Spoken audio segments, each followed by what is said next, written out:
Salamis. This week's episode is a wild one. I've just come back from Crete. Yeah. So it's another collection of mad shit that I've seen on my holiday. My co-host has been busy too, living the dream as a Pokémon Go ambassador, or is he feeling the pinch? We find out. But the main event, we're deep diving into some review bombing. Effect. Is it fair protest, petty internet drama, or something in between? From hype gone wrong to developers shooting themselves in the foot Why am I getting by beaten up? over-promising, under-delivering, and we are pulling no punches in this one. I don't agree to this. This looks like one of your really shit Minecraft buildings. They also call me Naughty Boy. They called you I am, Naughty Boy. yeah, I am your dad, Naughty Boy. Fish. You could punch a fish like in the in-betweeners. Absolutely slap one. Some people are scared of rivers. Yeah, but you could say that about the regionals, couldn't you? You're scared of rivers. I would have said, go to the guy and go, can I have a juicy spoon? And then wink at him. See if it's extra back. So yeah, welcome to the Burly Bantz Podcast. The show where every week we kick back on the sofa. Nearly did get you there. We dive into gaming. We talk about what we've been doing for the past week, 2 weeks, 3 weeks, maybe a month or two. Yeah. So yeah, it depends. We battle out for meme of the week. What is that? Where are we on there? We a level pegging? Or I don't know, even we'll have to have a anymore? catch-up, won't we? We need a spreadsheet. That's what we need. Yeah. And then we give an incredibly brutally honest review of a takeaway. So all that coming up in this episode. I'm Adam, as always. You might know me on the gaming world as GH. However you want to pronounce it. And this week, as Joe today, we're going to get into review bombing and unfair negativity in the gaming space. It's a big topic at the moment. So yeah. So as always, I'm joined with my my partner in Bantz. I ain't got a name for you this time. Oh. Holiday Joe. That was terrible. But I'm Joe, or in the gaming world, Fox Lethal. And, you know, if you want to just use some time slots to jump straight to the main discussion instead of listening to us, or you can just settle in and enjoy the full ride with us. It's a long ride. Yes. And before we get stuck in, this episode of the podcast is brought to you by our partners. Do you need reliable website hosting? Other hosts balance your site like a waiter riding a Lime bike. My Blog. We take care of your websites as well as Hollywood adapts gaming franchises. Host Hype. We don't just host your site, we overpromise it. Brilliant. I like the line bike. Thank you, Host Hype. Host Hype. What is a Host Hype? It's a website hosting. Why is it on plates? What was the plates? It's Oh, they said the were ones are saying, terrible. yeah, and they dropped the plates. Right. Or your website. I'm following. Yeah. Okay. Don't want a broken website. So they're a bit like GoDaddy. Yeah. Yeah. Exactly. GoDaddy. Is that still a thing? I'm guessing. Or Squarespace. Squarespace. Yeah. But anyway, hopefully you've had a better week than when The Last of Us 2 was released and got review bombed. That's a link to the main discussion. Yeah. So how was your week? How was my week? I feel like we skipped. What's this? You've skipped out. Oh, that's my week. I'm going to say, do you want to do my week first? No, you say, how was your week? How was your week, Joe? And I'll go back a couple of slides. So, as I said, in the main bit, I've been to Crete, so I wanted to show you the mad shit.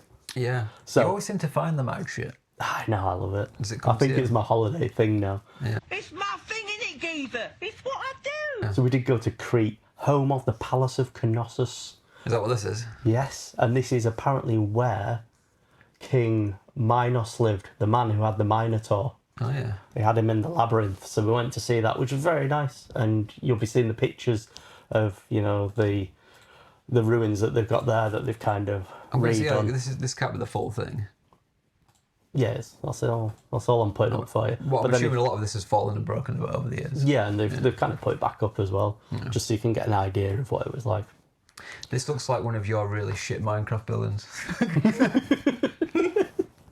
Half built and out of like irregular stuff. Yeah. So this is the site of the Minotaur, where obviously he was in the labyrinth. Apparently the theory is that the tale of the labyrinth came from this being a palace of actually hundreds of buildings, which at that time, kind of like 2000 BC, they didn't have like palaces this big. This was Crete was a thriving civilization. Interesting. It was bigger than like the Greek civilization at the time. Obviously, the Romans weren't around then. So he probably didn't have a Minotaur, but he had a lot of buildings, and they did go underground as well. They built them into the hill, dug into it to keep it cooler. So that was like their version of air conditioning. What was the point of the labyrinth? To keep the Minotaur in, but it wasn't real. Oh, right, okay. I see. There was just lots of rooms because he wanted a big palace. Keep all as many pots of nice wine and grains. Frankincense and herbs. Fair enough. And then what you see on the right is that is King Minos's onyx that's obviously I thought fallen they were apart. turtles at one point. No, they're just rocks. I thought it looks like a deconstructed Does onyx. look like a deconstructed onyx to me, yeah. So anyway, enough of Remains. actual like real history and stuff. I'll get onto the actual mad shit later. Oh, you got a full Crete review? Yeah, Nice. so that's what our topic is today. Oh, right, okay. It's the mad shit from Crete. Nice. So, what I've got for you now, what else I had this week, we had another episode of Would You Like to Pay to Promote Your Channel? Have you been talking to scammers again, Joe? I have, yes. So what you can see here is someone telling us we have an amazing profile. This was the one where they said, I love this conversation. do you want promotion? Promotion. You don't want promotion, you want promotion. Do I? Oh, I thought we wanted promotion. No. We don't even want promotion, to be honest. You know it's promotion because there's a camera next to it. So you can assume from the emojis. I do find that scammers use emojis too much. Yeah. There's a lot of emojis in this message. But I told them, show me the money. Said, I have no money. I told them to see the TikTok guy. I have no money. But they also call me naughty boy. They call you naughty boy? Yeah, I am your dad, naughty boy. What I find really I funny said, about say it again, daddy, and then you they liked it just that much. stopped. because you made it weird. What I like about these conversations is we have the same obviously account on our phone, so I just sit and watch you chat with these people. It's highly amusing. It's very good. So anyway, we've had another episode of that. Yeah. And then what else have I been up to? I have been thinking maybe I should run the whole podcast through an AI so that it could put some new subtitles on so that all the cool young dudes can understand it, use all the words like cooked and skibbity. So it like translate what we're saying, but into Have you seen So we can be Gen Alpha friendly.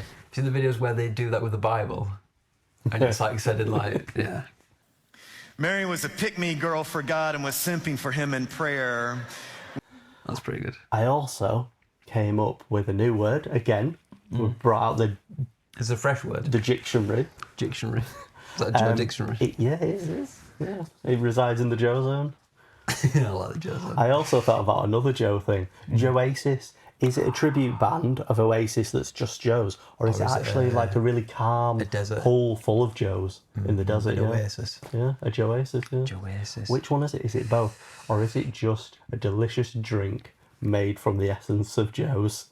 In my head, I immediately went to the desert oasis.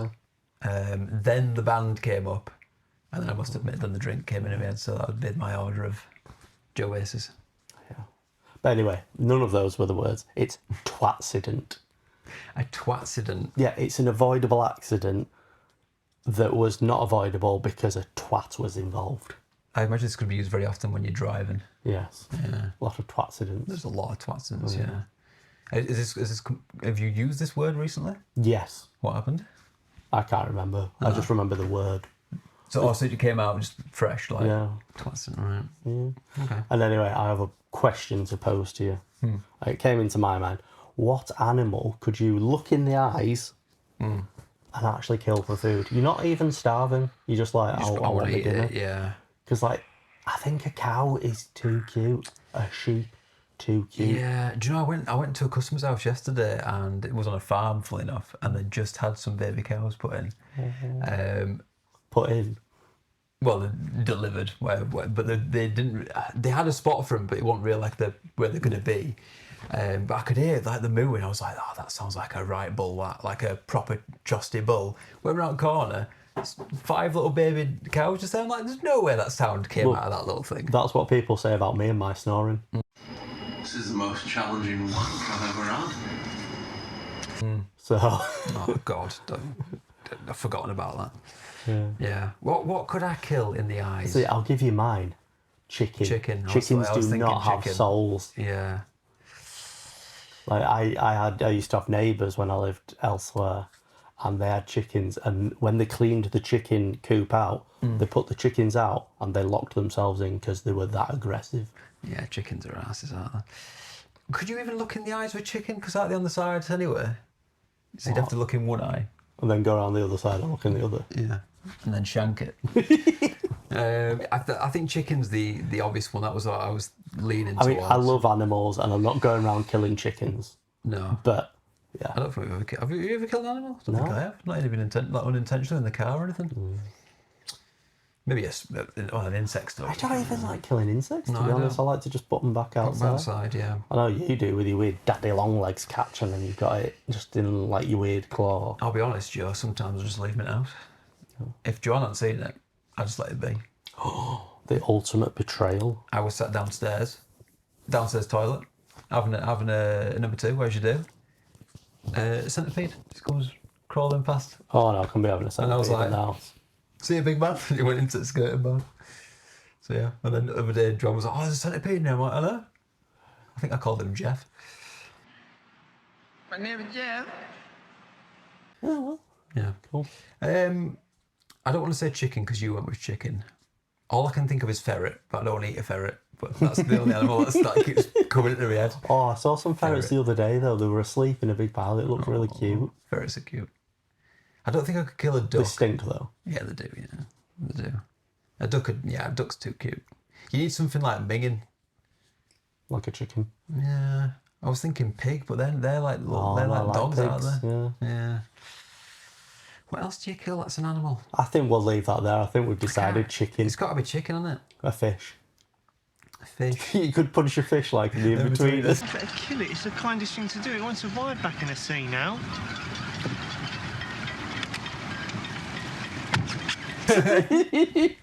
Absolutely slap one. Again, can you look into the eyes of a fish though? You can look into the eye. Because they're on either side, aren't they? Is that it? Is that the state we've got to? I know all the rest are prey and they've got their eyes slightly on the side of the head, but chickens are real fucking on the side, aren't they? Yeah. So maybe that's what it is. Is that it? If you can only see one eye at a time. That's the go-to. Yeah. So fish or chickens? Yeah. I guess if you was it a pescatarian or whatever it is, when you only eat fish, Yeah. you can slap a fish to death. Well, keeping on the themes of animals, so my algorithm, I've had so many different versions of this. If you just want to give I yourself hate a this little guy. sample. I don't know why. Come He annoys me. on. You know you want it. Lizard.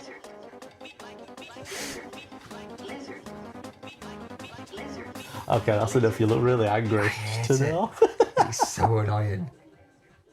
Do you know what I think it is? I think if it was just the one lizard, right, that's fine. But it's the fact that it's like repeating itself. And it's just like lizard.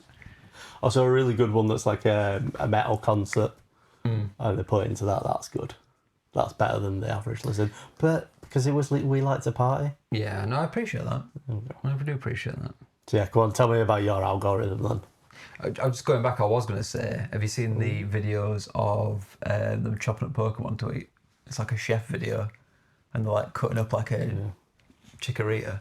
Very disturbing. Yeah. That flashed into my head as well. So, yeah. What we doing my week?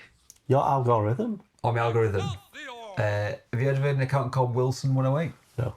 So this has come up in the past week or two, and the series is called What? And it'll be like a video game is like for someone who's never played it before. And it's essentially his, I believe, girlfriend, Ellie, just playing games for the first time. But all the ones that I've seen have been Zelda related. So it's been like Majora's Mask, Ocarina of Time. I think she's done Link to the Past, Zelda 1 maybe, and some other ones. I believe she's a gamer, but she's like not like a proper like gamer. So she can play games, basically. But she's never played Zelda ones and stuff. Yeah. So it's just his experience of watching her play through the game and how it was and how it's aged and which games are better for people who are newer to it and stuff. So the last one I watched was the Majora's Mask one, which it started off she absolutely hated it because of the whole time skipping stuff, going backwards and forwards. It was confusing, but it was interesting. It was interesting. I've seen a few, not from this guy, from other ones as well, where the girlfriends have played games, or people who don't play games, like someone's mum or grandparents or something. And it's quite interesting to see someone else's view, because like we pick up games now, we just know what we're doing, don't we? Whereas for them, it's the whole like Z targeting thing. She had no idea what, so she's trying to like manually aim everything and having one analog stick and stuff. It was quite interesting. So that's what's been in the algorithm for the past week. I accidentally clicked on one probably, and it's just, oh, you want to see them all now? And then when it's joining something's like given to you, like a recommendation, you're like, oh, for God's sake, and then you're like, yeah, do you actually want to watch that? There's a reason why it works. So yeah, so that's mine. Did we do how your week was? Or have we just algorithms?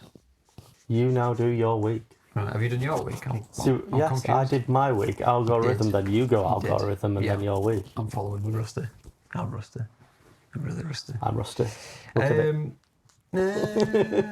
I feel like you're getting less ginger.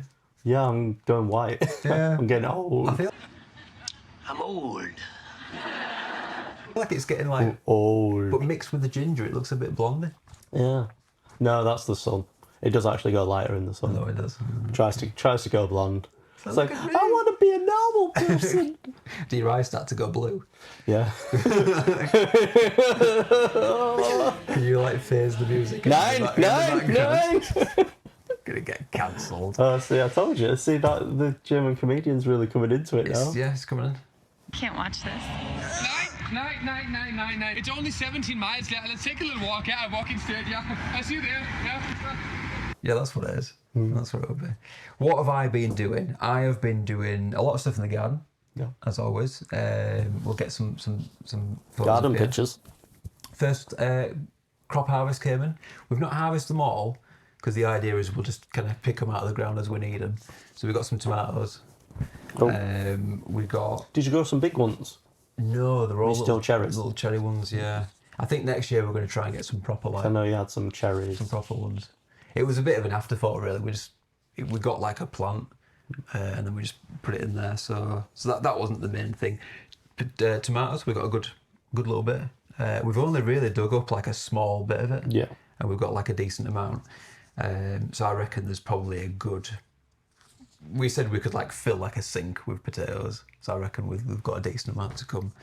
Potatoes. We can cook them, boil them, mash them, put them in a stew. Chips, Mr. Grafton Holt. Chips. So there's that. We pulled up one carrot. It were massive.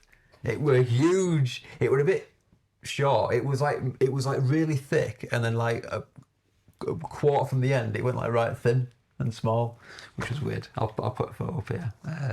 So that's happened.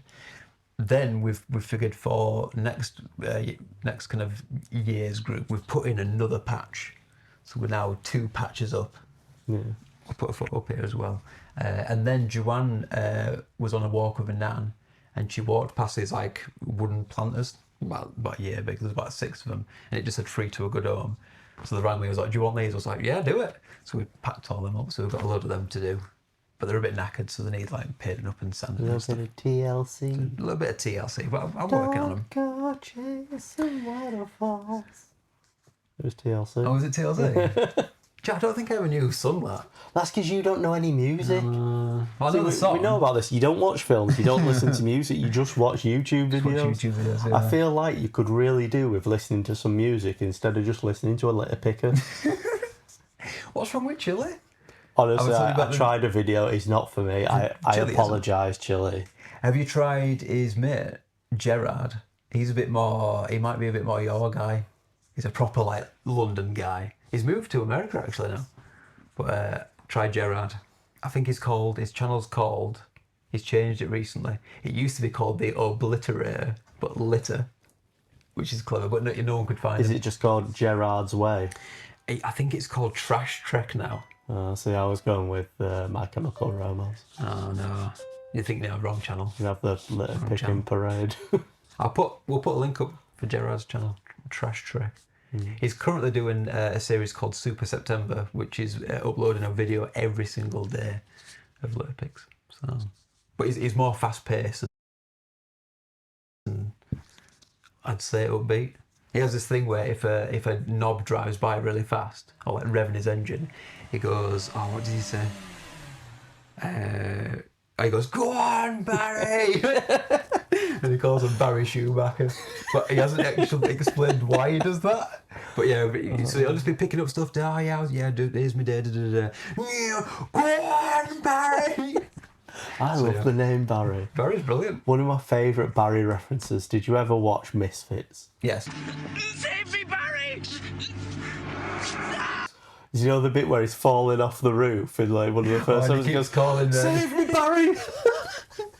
He keeps calling invisible. What is his actual name? I can't remember. Barry. It's the guy who goes invisible. God, Misfits, what a show. I know. It was such a good show. I really like him because circling back onto Gerard Way, he did Umbrella Academy, and when they did it for Netflix, the guy who played the guy who calls him Barry, Nathan, he's in it. And it's called Nathan, isn't it? Yes. Yeah. God, yeah, it was a good series, that. Yeah. Yeah, it was very good. To be fair, I did actually watch a review on Misfits. Yeah. Just a random YouTube review that came up, so I was like, yeah, anything to, not actually watch a TV show, film, or listen to music. a review of it. There's a DVD of Misfits in that side table there, and every time Nathan comes crawling in, he always pulls it out. Yeah. I'm like, no, leave it alone. He starts pulling stuff like that. Oh yeah. So yeah, where were we? How did we get onto that? Compost bins, what are you going on to next? Yeah. How did we get onto that? Oh, we went a long way. Oh, because you were talking about Chili's litter picking. Yeah, so give Gerard a try. Just watch like one or two, maybe one video. Okay. See how you get on with him. So, bought a compost bin, bought a water butt because I am old. I'm old. And I've put them in. So water In butts. Germany, everyone has to have water butts. See, that makes sense. I think it should be a thing on new houses. They build them all with water butts. Do you know, I was talking to Gavlar, because he's an avid gardener apparently, and he was saying if he ever got a house or whatever. Is he a produce man, or is he just more about the flowers? Or is he a lawn man? Is he just like the grass? I'm more of a grass man. I don't know. I didn't really get into it. I think he's growing like crops and stuff. So yeah, I don't know how invested he is in it. I also heard that in certain places, certain countries, the governments charge you if you collect rainwater. And in some places it's illegal to collect rainwater. Because you're stopping it going into the ecosystem. I guess so. I guess in maybe a dry I imagine climate. it's dry climates, yeah. They've got to be more regulated on it. So I hooked the water button. It's currently full of rainwater, so that's great. So we're all rolling on that. Explains all the mosquitoes.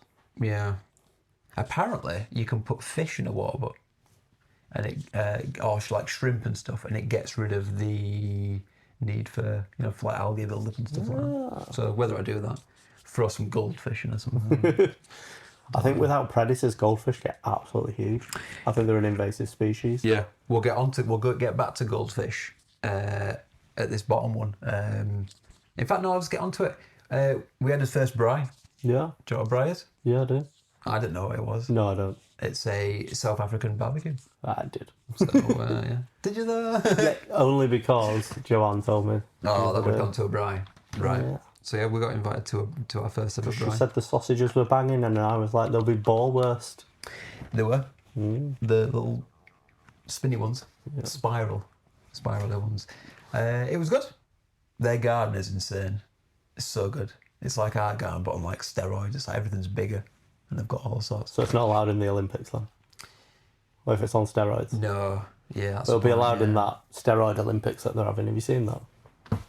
No, but that's a brilliant idea. Did we have this before? Next year in Las Vegas, yeah, he's going to have a full-on Olympics, like the money's like 10 times people as juicing. much. Yeah, it's like I want world records to be broken and everything. Like proper going for I it. swear this is a thing. Either like a comedian said it or something, but I feel like it'd be more entertaining to watch. Yeah, there is a comedian. It's definitely brought this up on it. Yeah. But no, this is just some rich guy. Right. Some rich tech guy, just like the Juice Olympics. I imagine it's going to be quite entertaining to watch. Everyone's just like destroying everything. So yeah, but why we talk about goldfish is they have a pond that's got like 3 carp and like 400 goldfish because the next door neighbour put a goldfish in or something. So, beelining back to the compost bin. Yeah. With that's now in, so we're kind of layering all that, throwing all the stuff in that we can for that. Did I tell you the argument we had about putting in Yorkshire puddings? No. So I threw some Yorkshire puddings in that had just gone to waste, and John was like, "You can't put Yorkshire puddings." I'm like, "It's food; it'll rot down."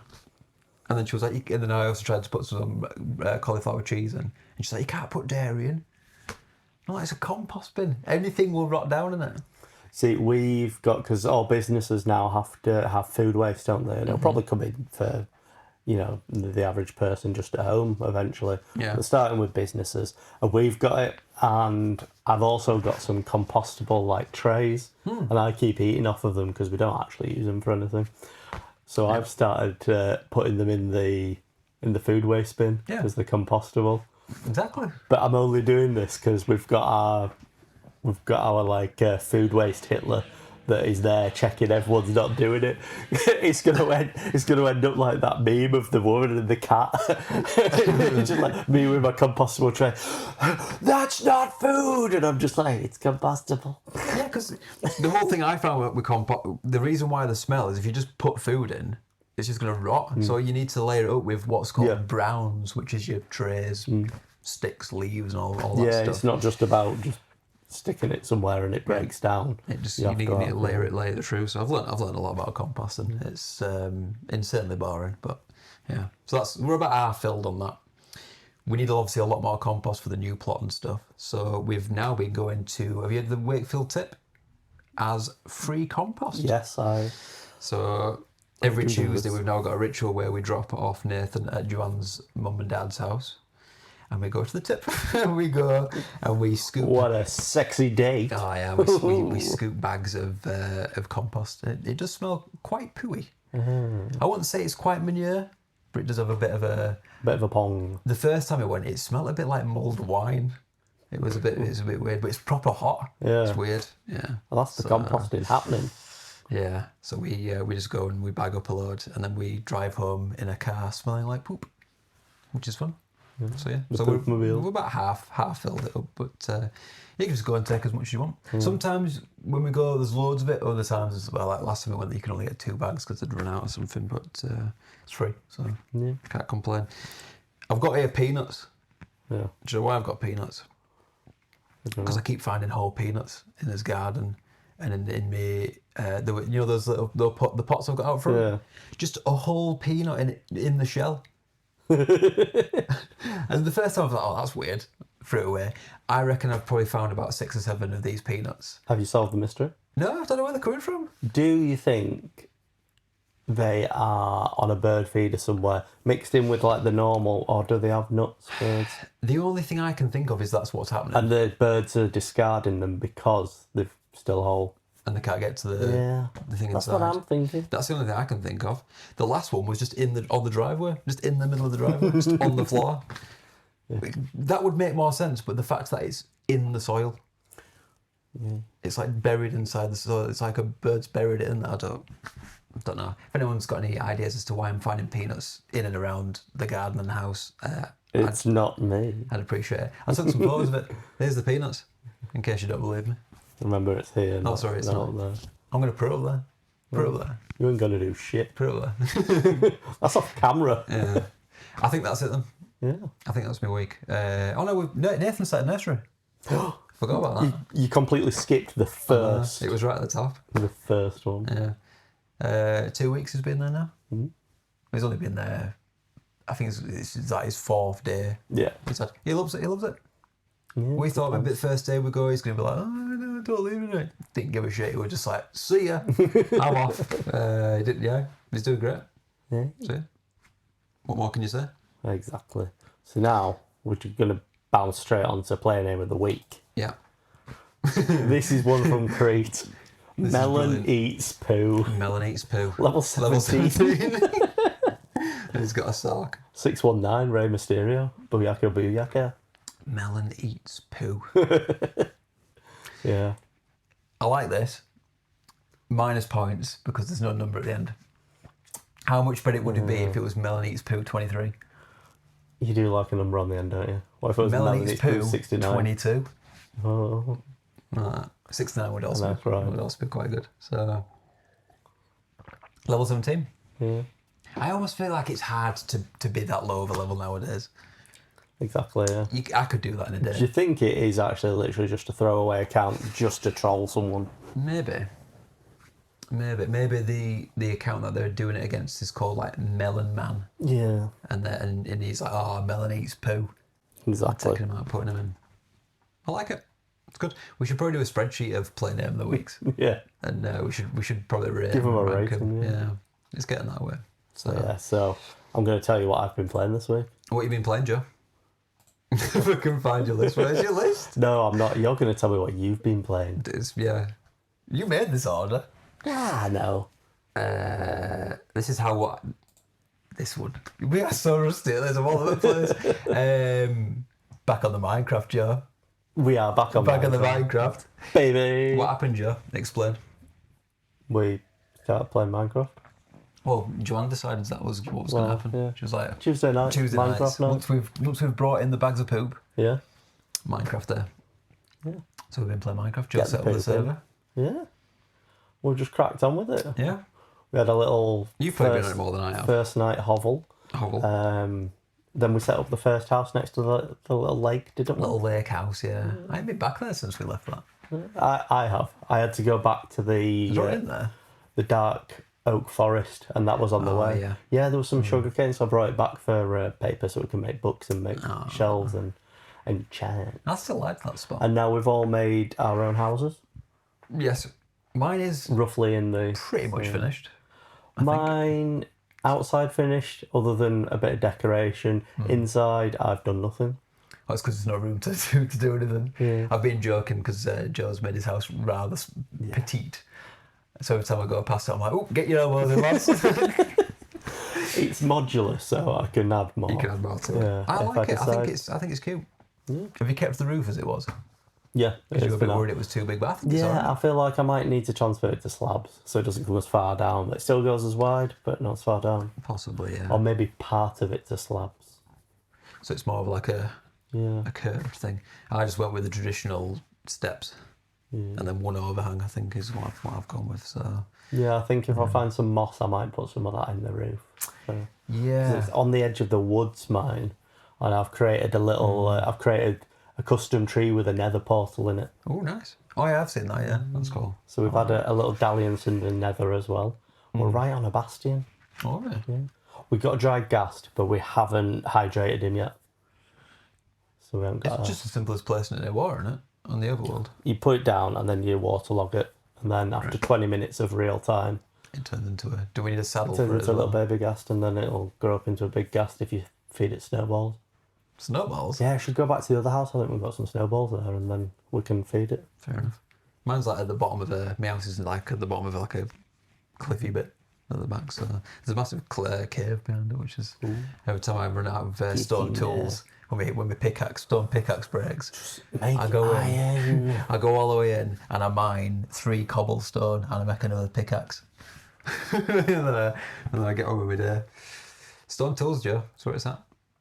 Do you know what I find when you dig cobblestone with a stone tool, it's just the right amount of dum dum dum dum dum.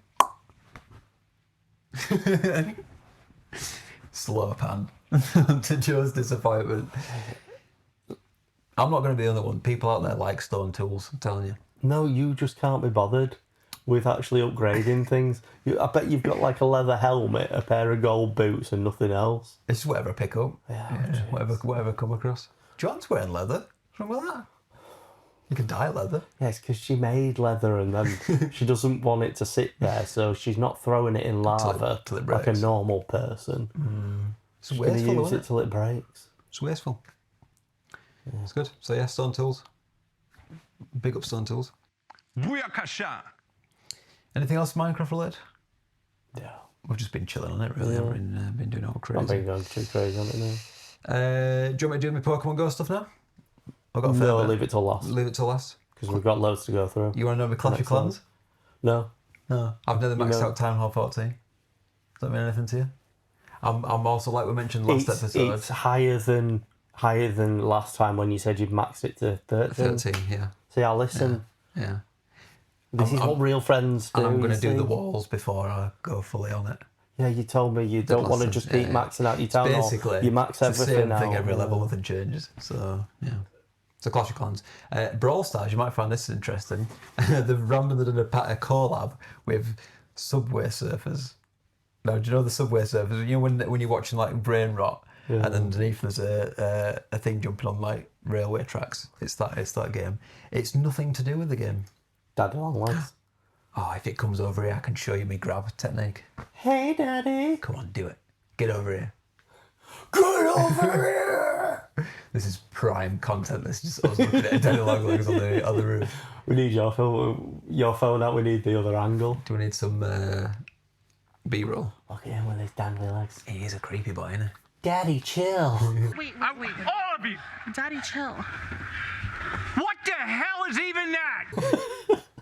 Daddy long legs. What the hell is that? What even the hell is that? There we go. All it took B-roll. was one daddy long legs just to derail the whole thing. Why are they so thick? I don't know. Hey, Daddy. Ew. What is that? It's a daddy long leg. Hey, Daddy. Ew. Right. Chill. Yeah, let's get back to it. He'll just have to be. What's more to say? Brawl Stars, right? Really confuses me with because we've had the John Cena thing. Yeah. And then what was the other? The SpongeBob, but none of it's related to what it's collabing with. So all it is really is they've just changed the reward stars with train tracks. I know this is our first day, but... And I'm like, what's the point? Stupid. There's a mode though where you have to go from like checkpoint to checkpoint, but it's just really rubbish. And I'm like, Yeah, why'd you play? anyway, I don't know. But I'm up to 66,000 trophies. So I love how you hate that it's trophies as well, because it doesn't make no sense. Right, Fucking corn cups, please. cups. Cups. Do you want to do what you've been playing, and then we'll do the Pokemon Go? Or do you want to do the Pokemon Go? No, do Pokemon I'll Go. do Pokemon Go now. There's been quite a lot going on. The biggest thing probably is the Go Fest finale, Which we're going to we are talk gonna about go in a on. minute. So the only thing I will mention is we did. Did you watch the Twitch stream? Well, of course I did. You What- saw. I was under the Burly Bantz account because You were, yeah. I couldn't be bothered changing Doing your own the Twitch changing account. over. Did it go well? I think it went well. Yeah, it went good. It's the first one that I've done like. I think it was better than the one we did together. Do you think it was because it was off a phone though? Like, it's probably because we went in a restaurant with loads of other people. That's probably true. Yeah. And yeah, laptop might have found definitely for organising everything and doing the stream and everything instead of doing it off a phone. I think it meant as well that I Mashing could the controls. show the screen Yeah. instead of like. So I think it went well. What I'm thinking of doing is doing some more streams for like doing like tips and stuff for new players. So I was thinking that might Maybe be you could do them on the Friday before community days. The Friday evening. Yeah, that could be a shout. I was trying to work out when the best Because time to do it would then be. you could give people the update on the community day and then also just give them general tips. of the event itself. Yeah, so you've got two things to go at. So you're not just... Someone did mention doing that actually before certain events, just so that there's some relevance to it. Yeah. I was thinking of doing Kind of summarise all the infographics and the tips and tricks. what to evolve and Anyway, is it like going on tips and tricks? What's everyone's beef with the massive berry tray for quick catch? It hasn't got in my way. What's annoying for me is I had the muscle memory down where when I pressed the berry, Yeah. I could also then press it straight away and it'd give me the pin-up straight away. Whereas now the pin-up's top right. But that's not to do with quick. It doesn't affect the quick catching at all. Some people saying it was in the way of quick catching. They were complaining that they'd removed the back button. I don't know if that was to do with it. on Samsung phones. I don't know. I've always used gesture controls anyway. Same. Because they're like, I don't want to use gesture controls. I'm like, I've been using it for years. It's fine. Get on board with gesture controls. Yeah, Joanne. Because she don't like them either. Yeah, Joanne. Because that's all they've done. They've in this century. It should be optional. You should be able to, if you want the nav bar, you should be able to have the nav bar. No, people don't know what's best for them. It shouldn't be optional. Force it upon them. But no, because everyone's complaining. If they can force an update, they can force you to not use a back button. Yeah, everyone was complaining. I was like, I've had this optional on, switched on for years. I don't know what the problem is. I think it is a little bit quicker to use the nav bar than the gesture one, but it's not by much, so I don't think it's that much of a problem. Is that what people... Because I did it throw and then you swipe that way. Swipe from the screen, that's what I've been doing, yeah. So I don't know what everyone else is doing. Because some people press the run button. Yeah. Which is way out of the way. Yeah. But yeah, I'm fine with it. The only thing for me is the pin apps. I'm having to learn to move my thumb up because it's moved out of position. Will it stop you from using a master ball though? No. Does the master ball come it's up? Just at you can just see it. So when you push the menu up, you can see the 3, and then you can just see the top of the master ball. And I don't know if it was a bit lower, it'd be fine. But what if you get rid of the great ball? Does it go up onto the top row as well? It would go top right, yeah. Oh, and then you'll still hit it if you've got no great balls because you'll be going for an ultra ball and you'll. I think it should just be on a completely separate. I don't know. Yeah, I think you should have to press something else. I've said for a while they need to have some kind of a lock feature. So you can just switch it on and it just does specific stuff. Like you can't use a master ball, you can't power stuff up. Yeah, but powering stuff up, it asks you to confirm, do you want to use it? You would say a master ball though. If you're not watching. How did you? Because my phone were overheating and I couldn't see my screen. And it must have just, I don't know if it's, I wasn't watching. Well, it's mine now using anyway. a second move as well, there should be another one. Because I've done that before where I've just pressed it. Oh, that's 1,000 stars done.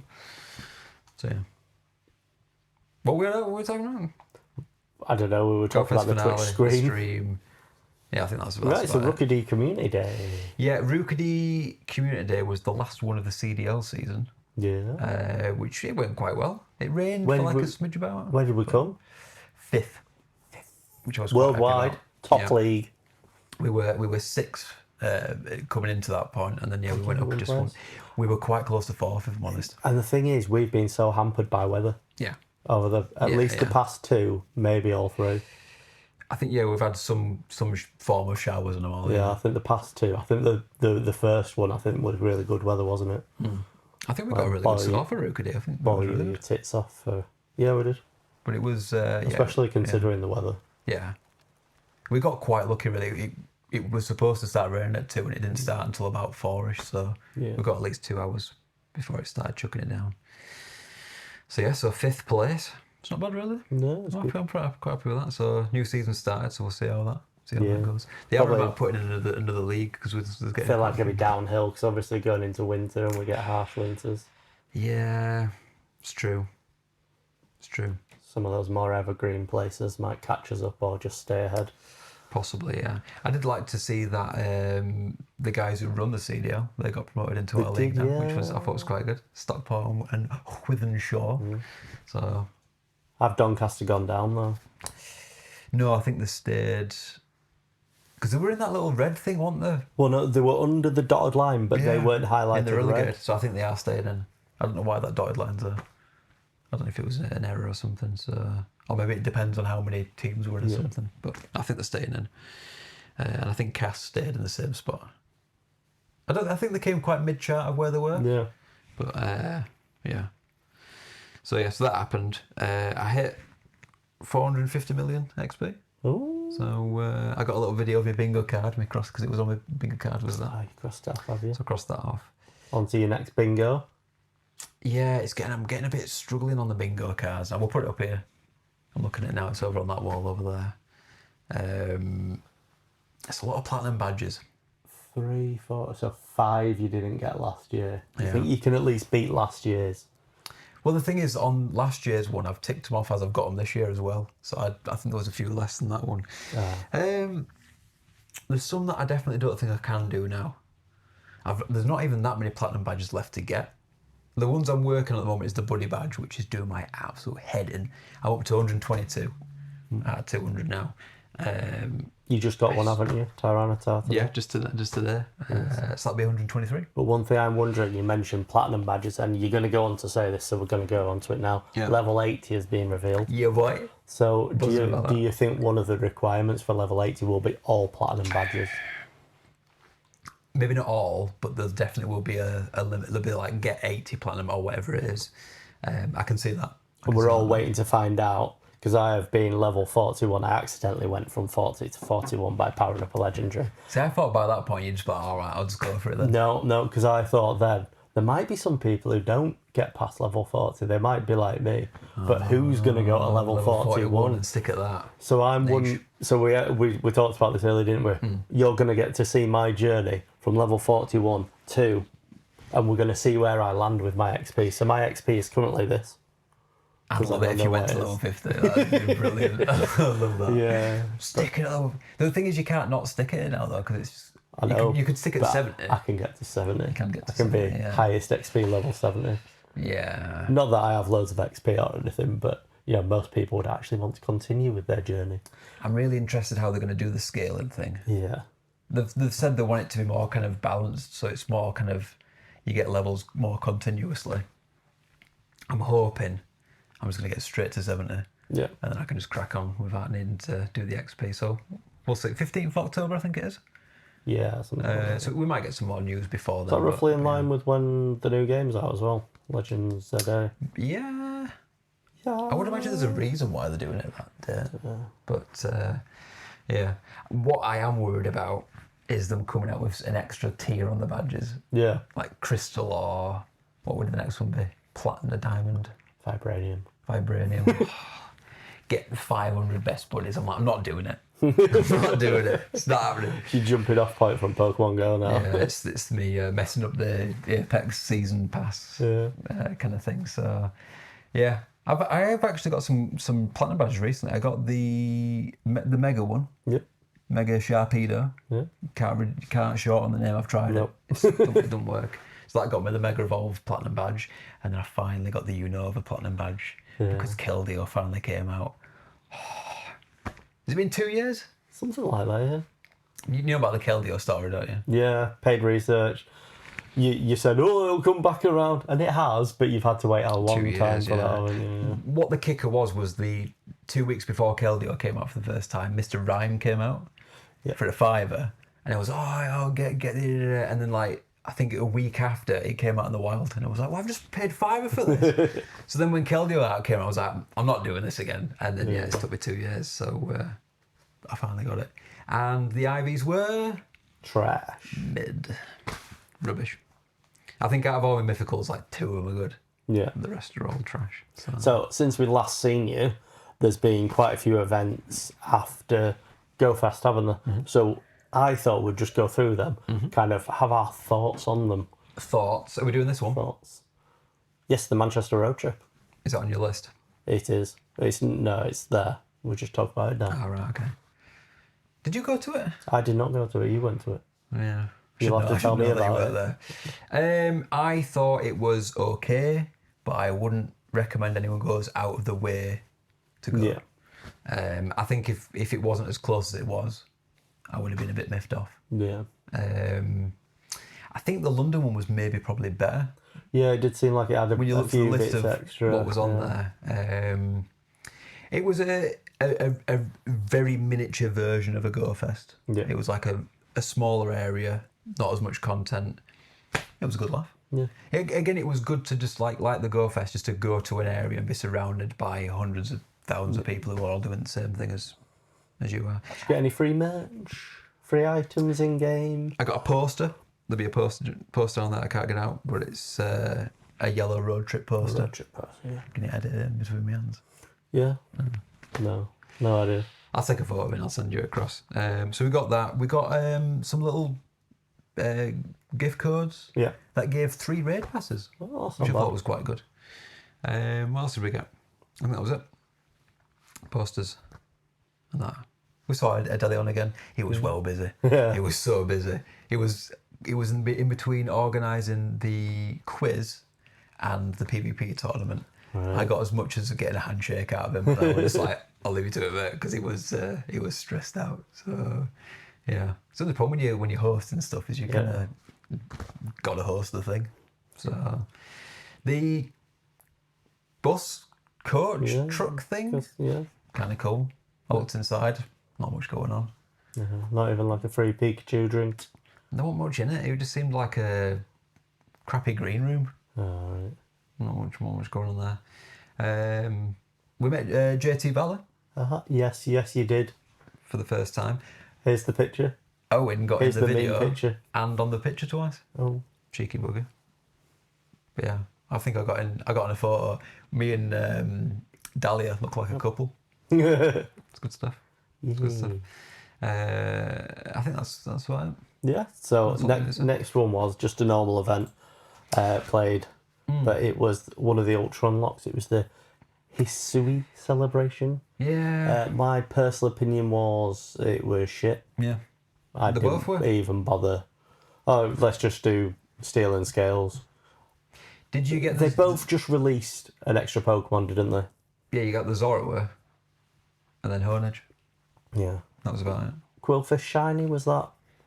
Or was that just boosted? Rookie D, even though Community Day was coming at that point, they decided to release the Shiny then for Steel and Scales, which seemed pointless and kind of devalued Community Day to a little bit, yeah. James got a Shundo Rookie D and he was a bit like, great, what do I need to do for this? The 4-time Stardust was nice. Yeah. I don't feel like I took enough advantage of it. To be honest, they were just events, weren't they? The same as any events. Yeah. I think maybe just the lack of... There wasn't enough released in them. Take off the Ultra Unlock and just call it Hisui Celebration. Yeah. Maybe you'd be alright. But the fact that we'd unlocked it is a bit like... Yeah, it's nothing special at all. No. The Zoro was cool. It didn't really do anything for me. It couldn't be shiny, could it? No. And it shared a Lucky Dex entry, so I'm like, I don't need anything with this. The Horned was a bit naff. You could only get it from raids, I think, was it? Yeah, it was only in raids. So I was a bit like, well, I'll get a couple, get a Lucky. See, I haven't got one because I just don't raid. Can't be bothered. I got some spares if you need one. It's and all the wild stuff just seemed a bit... Yeah, it wasn't the best. A bit random. Although, Shiny Dratini was one of the... Well, Dratini. And I love that Shiny. That little pink snaky dragon thing. It is cool. I think I got one, actually. Turtonator was in 5Ks. Did I get it shiny? No. Did I? I'd love to have that Shiny. It's a good Shiny, that. Can't believe I didn't get one from GoFest. They were wild, weren't they? It was quite a rare spawn, though, wasn't it? Yeah, there weren't many of them. That's why I was buzzing when I got the Drudigon, because that was also like that similar rare thing. So yeah, both mid. They were all right. I quite liked the space-time anomaly background thing. I mean, it didn't do anything, but it added something. Yeah. It was like randomised, wasn't it? I think someone worked out the pattern eventually, but it seemed quite random. So. And then we had the Ultra Unlock Origin Raid Day, which we've had a lot of Origin Raid Days. It's nice because it gives you a chance to stock up because you'll have used a lot of candy on your spatial rend, won't you? Yeah, but like any raid gets you rare candy that I can just put into it. I know, but it gives you a chance. But yes, a bit of a repeat, wasn't it? Not only that, but I've since had 2 raid hours for Wednesday for Origin Palkia. Yeah. I'm like, I don't want to see Origin Palkia anymore. No. I got way too many of it. But yeah, so that was a raid day, not wanted by anyone. Not very well attended, I imagine. I think we just did the freeze and then buggered off, I don't think there were much about it, really. But I suppose... You've just done a difficult Go Fest, you spent a lot of time on it. Well, it wasn't difficult, but, people have put a lot of effort and time into it. Yeah. Maybe you don't want to be burning people out by giving them awesome event after awesome event. Yeah. So... See, I'm of the opinion of just don't have an event. Yeah. Just let us just play the normal seasonal stuff. It is one comment that we hear a lot when it goes to a new season, that you don't even get to experience the new season spawns or any of that because they go straight into events. I'd like the idea of just being like, oh, I need this stuff. I'm going to go to said area. I'm going to go up to like a mountain area or into some meadows or into the city to a river. You might have the freedom to do that. Some people can do it, yeah. Some people are scared of rivers. Yeah, but you could say that about the regionals, couldn't you? You're scared of rivers. I know, but you'd be stopping a lot of people. Yeah. Whereas, yeah. I guess it's a bit like when they did the shiny Wiggler thing, and no one could really get it from us because we're right in the centre of the island. So. It's fine having some regionals and some kind of environmentally locked Pokemon. But not a full season of it. But yeah, not lots of them, because then you do have the problem of, like, you know, it's not fair, not everyone can get everywhere. I mean, imagine if you live in Australia, it's like, cool, I'll get desert Pokemon and fuck all else, because... Coastal? Well, yeah. But you're not going to get, like, forest stuff, are you? Yeah, exactly. You know, you're not going to get mountain stuff. I don't think Ayers Rock's that big. No. Well, you're not allowed on it, for one. No, you just have to go around the periphery of it. Good day, mate. What are you fucking doing up on Ayers Rock? Use me spatial range. Trying to get bloody Geodude, mate. Well, you know you can't be up there. Well, you know you bloody can't call it fucking Ayers Rock anymore, can you? You hate the Aborigines, do you? Bloody Abos. What I want there is I want us to dub in two like really bad stick drawings and have them like doing that conversation that you just did. That'd be good. So Origin Raid Day, it was all right. Wasn't it broken? Something was broken about it. Yeah, could you not get the shinies? The shiny rates weren't improved or something. Yeah. So then we got a free shiny. Through research. We just got given a free research sign, yeah. Which, all right. Yeah. Did you get enough encounters for how many raids you did? No, it was one shiny. I don't know if you got them all, but I just got one of each. I got one Dialga, one Palkia, shiny. So better than a note. So anyway, the big thing came after that, didn't it? It was the max finale, Eternatus G-Max. I'm going to be honest, again, I don't think it was very well put together. I started off trying to do the research, but because it was all about raiding, I didn't get anywhere near enough points to actually get research done and actually get one. From beginning to end, it was just overwhelming. It was like there was too much you had to plot. You're like, right, I've got to get enough for my daily particles, and then I'm going to wait and make sure I get the end one. Then I get the 300 from the walk-in, and then I'm going to save all my research ones. And then every time I went into the research, I was like, don't press anything wrong. Don't claim the particles. Yeah. It's new. They tried something new. I don't think it hit. No, don't get me wrong. I like G-Max and Max Battles. I like doing them. My opinion on them is I like them because if you've got mega raids, but they're just raids. Yeah. Whereas G-Max, D-Max, that's a separate thing. It's a complete, it adds extra because if you've got the mega raids, you're either doing a normal raid or you're doing a mega raid. Yeah. Whereas if you've got raids and G-Max raids, you can do both. Yeah. Yeah. I like how they're a bit different as well. I feel like the G-Max ones, it's like you need numbers. Yeah. Whereas I feel like the D-Max ones, it's really strategized. It's like you want to get a proper team of 4 together. You get your healer, you get your, and you got to properly. I quite like that aspect. I don't like it in terms of having to organise a group and doing that. How did you find it organising? Were you there for? I was in and out that weekend, so I worked the Saturday. And I had Nathan all day Sunday because John was doing the brownie stall. So I came towards the back end on the Saturday, and I came in and out. So you don't really know how it helped with the 100 limit? Yeah, I know about that. Yeah, it was way better. I think there was still an element of we had 102 people or something at one point, so 2 people It's way better. I think it's permanent now as well. So yeah, it means if you've got a group of 80 people, you just don't have to worry about it. You just everyone piles in. I don't know if they scaled the difficulty. I don't know if it's supposed to be harder. I don't think it is. So yeah, that's an improvement. If they could make it 150, 200. Yeah, but there's always going to be a bigger community, isn't there? That has the same problem. Yeah. Yeah. I think what a lot was saying, what might be an idea is if you could get a holding lobby where you throw everyone in. And then that kind of just half splits it. Yeah. That might be a nice way to do it. Even for raids. Yeah. Splits you into 20s. I think the biggest... Or 15s if it's less people. Did you find the biggest issue was people weren't happy that you had your battle and then nothing. For the Eternus ones, yes, it was it was underwhelming. Yeah. Even when I was doing it just felt like the game had crashed. You were like, did I get anything for that? And I had to keep checking my Eternus. I'm like, oh yeah, my candy's gone up, yeah. I've seen a lot of like Pokemon Go YouTubers suggest that you should have been able to catch a different like G-Max Pokemon. Yeah. As, you know... which I don't know if it's right, because then... What would it be? Do you give people, like, you know, a Krabby, a Shuckle or something, that they're going to be underwhelmed still? Then if you give them, like... and I'm getting If you get, like, a Rillaboom, then is that too much? Or if you get, like, a legendary bird, is that... Well, no, because you're still spending the same amount of particles as you would if you did it. It would have solved the problem. So the other issue we had of that day was a lot of people were split in terms of, I want to do Eternus because I want to max it out. And then you had the other people going, well, I want to do this G-Max one.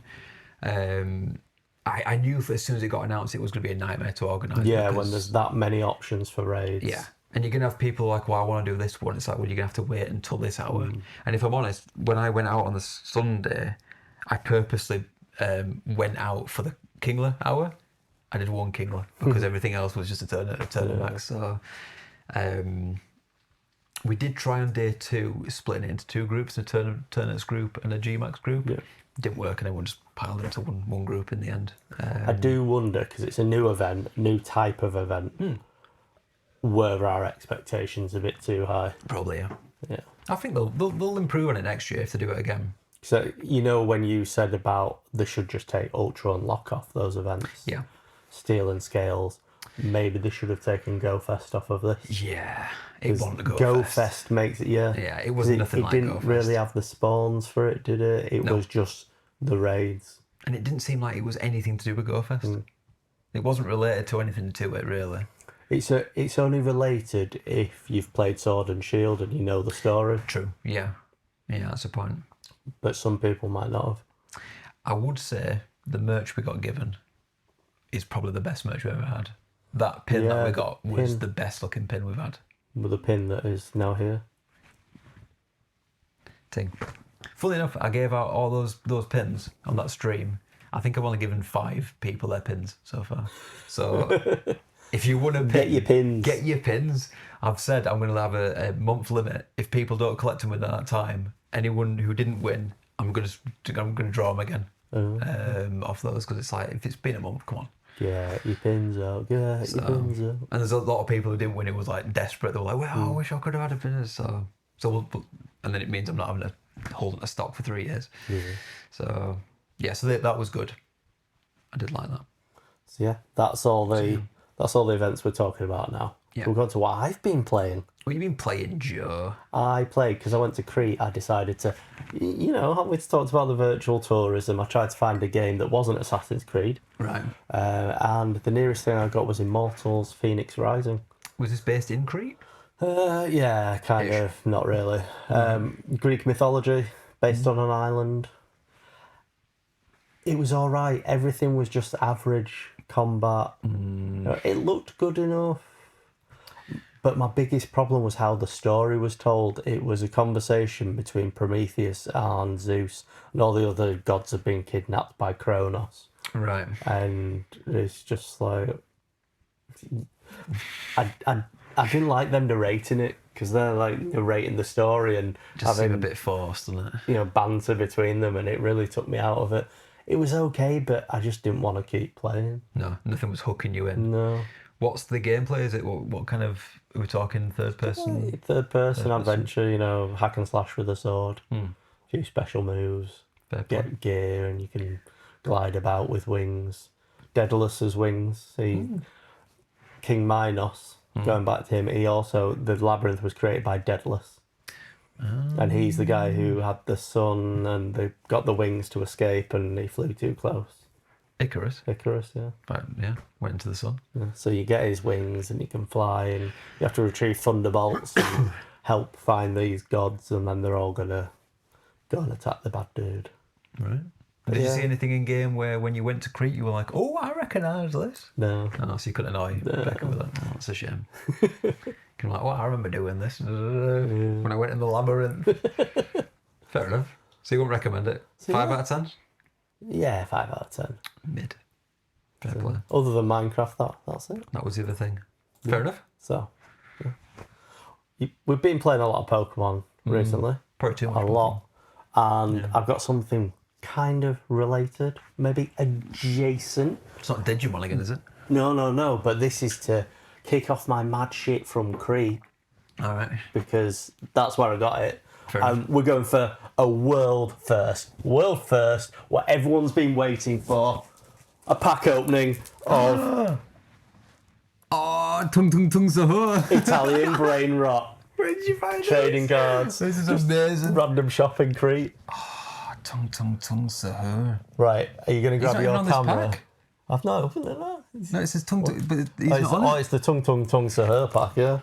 No, he's not. He's in there. You got some B-roll. Yeah. Go on. I just like the sound of opening a pack.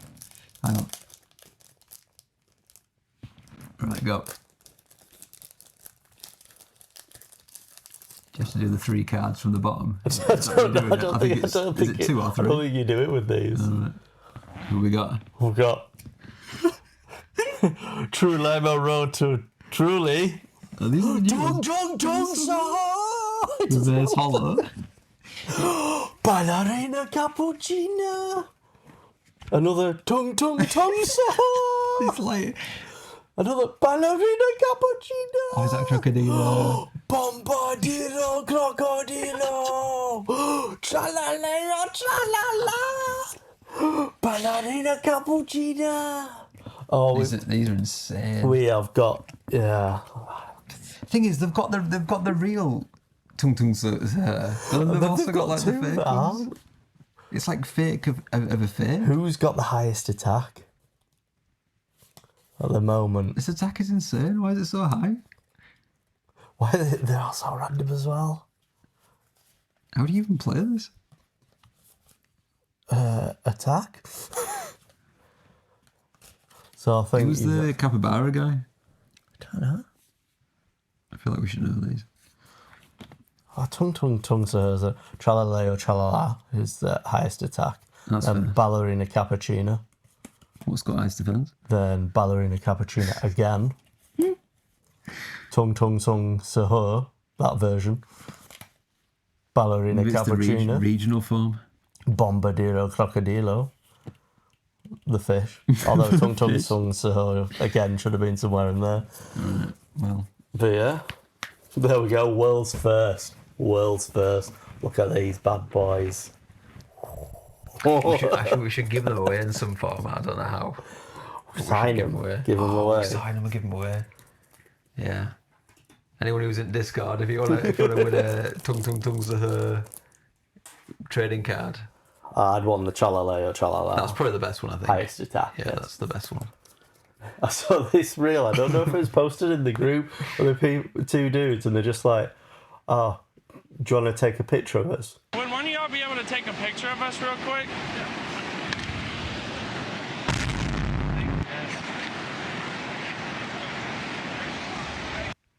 And then like when they go, "Yeah, okay," and they think they're gonna hand them a camera, just hand them a framed picture of them, and then just walk off. I don't know if I've seen that. Where did that get posted? I don't know. I maybe That is just saw brilliant, that myself. So We right, could do something like that. it's time. some content. Crete mad shit. Crete Let's mad go. shit. What have we found this time, Joe? There's a tiki mug. I picked that drink just because I knew I was getting that tiki glass. Did you try and steal it? No, I wanted to. I did. That is brilliant. That was it heavy? It was quite heavy. It looks yeah. heavy. Yeah, it was a chunky boy. Chunky It was boy. Hard to get in the hand. But you know, I'm used to that. 2 in the hand is worth a cup in the bush. Yeah. A cappuccino ballerina in the bush. Yeah. What's this splodge thing? So, up at the top, little square, ricotta and fig jam ice cream. I know, what a weird flavour. Did you buy it? No, not at all. I just Ricotta saw it. I and was like, fig. no, thank you. That's a weird flavour. Chill box, not where I got the ice. Where I was found gonna that say, ice is that cream. from there? Chill box seems like a bit of a brand in the Mediterranean for frozen yogurt. But what the fuck is a juicy spoon? Juicy spoon? I cannot find. Did you ask him for a juicy spoon? No, I can't find out what a juicy spoon is. If I was on holiday with you, I would have said, go to the guy and go, can I have a juicy spoon? And then wink at him. And see if he takes you out back. Juicy spoon. There you can see, going across, you've got like some kind of, not that one down. This one? Yeah, it's like the dip station. Like you get yourself like a... You mean sauce? Design your very own plum. Yeah, but it's like you've got like a cheesecake on a stick and ice cream on a stick and a waffle on a stick, and you like put it in your topping, and then you put it in your chocolate. I like that. Yeah. Did you get one? No, again no. Looks good though. Get behind that. One thing I did get is, so you see that place? That place gave me the best food on holiday. It was like some kind of gyros meat and this. Tilixto. Yeah, in this like this street bread. Oh, it was nice. Yeah, that looks good. Who's this Pokemon character? I have no idea. It's just a random person that stood in front of it. It's a gym leader, is that it? Oh yeah. Fire gym leader. Yeah, just walking about. I didn't even challenge it. God, could have got a badge. Could have battled it with your cards. Yeah, could have ended up on a register. And then I found Chupa Chup drinks. Chupa Chups. I just thought, oh, that's a bit odd. Didn't you find drinks last Yeah. time? What was it last time? Oh, it was the no, it was me. I found Skittles. A Skittles drink, I know that. toxic waste. That was the one I found. Yeah. That was the one I found. So Fair play. get me some more pictures to show to you. Yeah, some more mad shit. So if you look at these shirts, you've got some nice ones. You've got I love Crete, I love my sister, but then it quickly devolves into I love sluts. I love sex. Yeah, that's good. My sugar daddy, I love hardcore tits. You know, Is that porn? yeah. Yeah, you can't enjoy that without a VPN now. Yeah. What's this one about Pop Tarts? Yeah. Oh, it's Psychos. Oh yeah, I love Psycho. Say well, I all the love Pop Asians. Tarts. Yeah. That one was my favourite. That's good. I like that. That's pretty good. And then you have to look very closely in here, but going back to the meme we had a while ago, you know, can you pause cooking? It's you can't pause online gaming. Oh yeah, I see it. Yeah. Yeah, I like that. What are these? Are these just like posters or? No, they're all like metal signs. Disc plate. Yeah. Brilliant. Yeah, but like the old version. Before they made it too fancy. Save water, drink beer. But then my next ones I found were the sad Pokemon. I love these. Ballerina cappuccino. The deformed Pokemon and then Ballerina cappuccino. Oh, look at that poor face. What about Pikachu with his little satchel? Yeah, what's he keeping there with the disappointment? Satchel Chew. Satchel Chew. Yeah. And what are these things, Labubu's or whatever they are? Yeah, they had loads of fake Ballerina boo-boos. I don't get the drive. Have you seen the meme? Jake Gyllenhaal had a Labubu first. No. And it's the photograph from the film. The film? Have you seen the one where there's that creepy rabbit that follows him round? I don't know if I have. Oh, well, I'll show you later. I'll have put the picture here. You mean the one where you say the word in the mirror? No. What Beetlejuice? Donnie Darko. Oh, it is. It's Donnie Darko. Is that right? Yeah, yes. Donnie Darko, well done. I know films. Yeah, you just haven't watched him. I'm proud of it. Yeah, I haven't watched it. I'm so proud. I'm so proud of you. You make your daddy proud. You're gonna be so proud. Proud. Proud. Yeah, this is sad. Not the worst ones I've seen though. No, they're just very deformed. They're they very don't deformed. look. They're not right, but I've seen some very They upsetting don't look ones. like them all. Yeah. Squirtle's got a very flat head. Needs more stuffing. Yeah, probably. Are you going to stuff it? Why can't they make it better? I know they do it like cheap and a knockoff, but like surely you don't need to because kids will buy them. I guess. But do you know what I found? I found an old school game in one of the shops as well. Do you remember one of them? With the bubbles in the air. But they have, if you see what's on the right, that's the modern version. It's only got one button and it's shaped like a phone. Right. Oh, I don't know if that's. I don't like it, but I feel like they've gone, right, we can improve on this and make it just how people want it. For the kids. Yeah. We took Nathan to soft play the other day and I found they had like toys all over the place that they could do. it was like, I don't know what you'd call it, like an organ kind of style. And there was buttons on the front, and there was coloured balls inside. And then each of the, I guess, pipes were the colour coded, and you had to press the buttons to get the balls into the right ones. And I did it. I did it. It took me longer than it should have done. Congratulations! Congratulations! I was so proud of myself. You had to hit it and then but there weren't enough extra spaces, so you had to kind of like bump them over each one. And I just remember turning to Joanne and turning it around and being like, look, and she just went. Like, none of these kids, I bet this hasn't been completed in years, and I did it. And then some kid grabbed it and messed it up, and I was like, what a my hard work ruined. Oh, just let them have fun. I know. But yeah, I like these. Yeah. I don't know whatever happened to Triceratops. Like Power Rangers. It's just a generic thing. Yeah. Have you ever wonder where all these went? I had these as a kid. They're in the shops in Greece. I think that's who bought them all. Yeah. Where did they go? Yeah. Where did they go? In the bin. Probably, yeah. And here's some dick-shaped soap. Every place has these. Normally it's bottle openers. Ah, that's what's above, I think. Oh, these ones, yeah. But there's the soap. Yeah. Olive oil soap as well. Fair enough. Lather up. What's this donkey doing? I don't know, probably donkey stuff. I don't want to know what this is. Olive oil soap. With donkey milk. I figured that might be where it's going. Nice. Good. Donkey milk. Yeah. I mean, you did say it was crazy crap. Yeah, but then they had everywhere had these socks with like horrific stuff bitch written on them. So you're gonna have to look right up at the top here. We've got I saved it. I pulled it out. I can zoom. What we got? We've got me just blocking the whole blocking the whole camera. We've got, if you look up there, you've got opium. Oh yeah. I'm sure poison's in there somewhere as well. What are these? No idea. Paris. Perfume cream. I don't even want to know what that one says. Anus. Anus. And what is it? Creams? Oh, you can't see it because it's behind another picture at the moment, but one of them says poison. Pull it over to the left. Keep coming to the left, it's at the top, so you'll have to bring it down now. Oh yeah, poison there, Poison. Yeah. And then just some postcards above. Yeah. But then Very strange. What you see on the right there is like weed cigarettes that they were just selling everywhere. These? In the no. Oh, these? Yeah. Oh yeah. No, that is the balloons that they were huffing from. Yeah. Huffing a load of balloons. That's so weird, isn't it? Is it weird? Or is it just us that are just like... Yeah, maybe it's just us. Yeah, it's weird. And what's going on with this middle one? Oh, that's the balloons. That's the dude stood getting the balloons ready for people. Is that sort of club? Yeah. Noir club. They also used to bring out like massive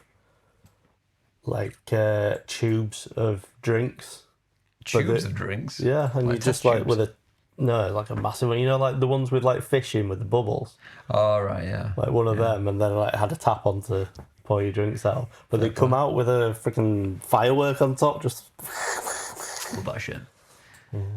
I'll tell you about the night before I got married in Cos. Yes. We went to that bar and I ordered well, they were all drinking beers. I was like, fair enough, I'll have a beer. And I was like, I'm going to have a cocktail. So I picked this cocktail off and it came out with like a firework coming out of it. And then by the end of the night, I'd drank every cocktail off the menu because each one came with something. One had like a firework, one had like a sparkler, one had like the umbrella things. So I was just collecting all this tack that was coming out of these cocktails. It was great. It was a good night. Good stuff. They were all taking me because they were just drinking beers all night. I was like, these cocktails are belting. They're good. So we collect Starbucks cups of wherever we go. All right, okay. And it was weird taking a picture of someone, but I could not ignore her name tag. That's brilliant, that. It's fine. This is fine. This is fine. I'm assuming that was handmade by her. Yeah, they all draw their own. Look at his little hat. He's got a little hat on. That's brilliant. It was. I was just like, oh, this is freaking awesome. That's very good. Yeah. That's very good. Maybe we should have custom name tags. Well, I have one of those. Yeah, but yours changes every time. That's true. I can make more. So now I've got the story about me being really drunk. This? So, you see this? Can you see those lights in the sky? These? Yeah. Do you think they were UFOs? Well, I thought they were planes at first, but they kept flashing. Oh. Because they're just up there. Is it on the mountain? In the dark. Yeah, it was the mountain. I couldn't see the mountain in the dark. Sausage. And they were going around a windy road, and it's when they turned, that's when it flashed. How long were you looking at it before you realised? Yeah, a good 5 minutes, yeah. Did you think it was a UFO? No, I thought it was planes. I really thought it was planes. I'd love that. I'd love a video. You'd just be like, oh my God, this is it. It's aliens. I was like, Rebecca, wait, it's going to happen soon. It's going to happen. And then it did. This one's got an indicator on it. Yeah, it all twigged when I saw some red lights. Yeah. I saw the back of one of them. Sausage. Yeah. How drunk were you? How much did you have to drink? I wasn't that drunk, but Drunk made me enough. think maybe it's time to stop. Great. Was Noah with you? Yeah. What was he thinking? He was waiting to see these lights. He was just too busy with his phone bubble thing. I'm close. I'm gonna win. And I'm there going, it'd be easy if you have the other one, because then you got one on each side. You've just got one because you've gone for the... How can you control with just one? Oh, no. Yeah, look based on it then. So this was the airport. You're not allowed crocs on the escalators in the airport. This is a thing I knew. Yeah, I've seen quite a few escalators that have this. Oh, God. It does seem to be a more foreign thing. I don't think I've seen it in England. Why have they got beef with crocs on escalators?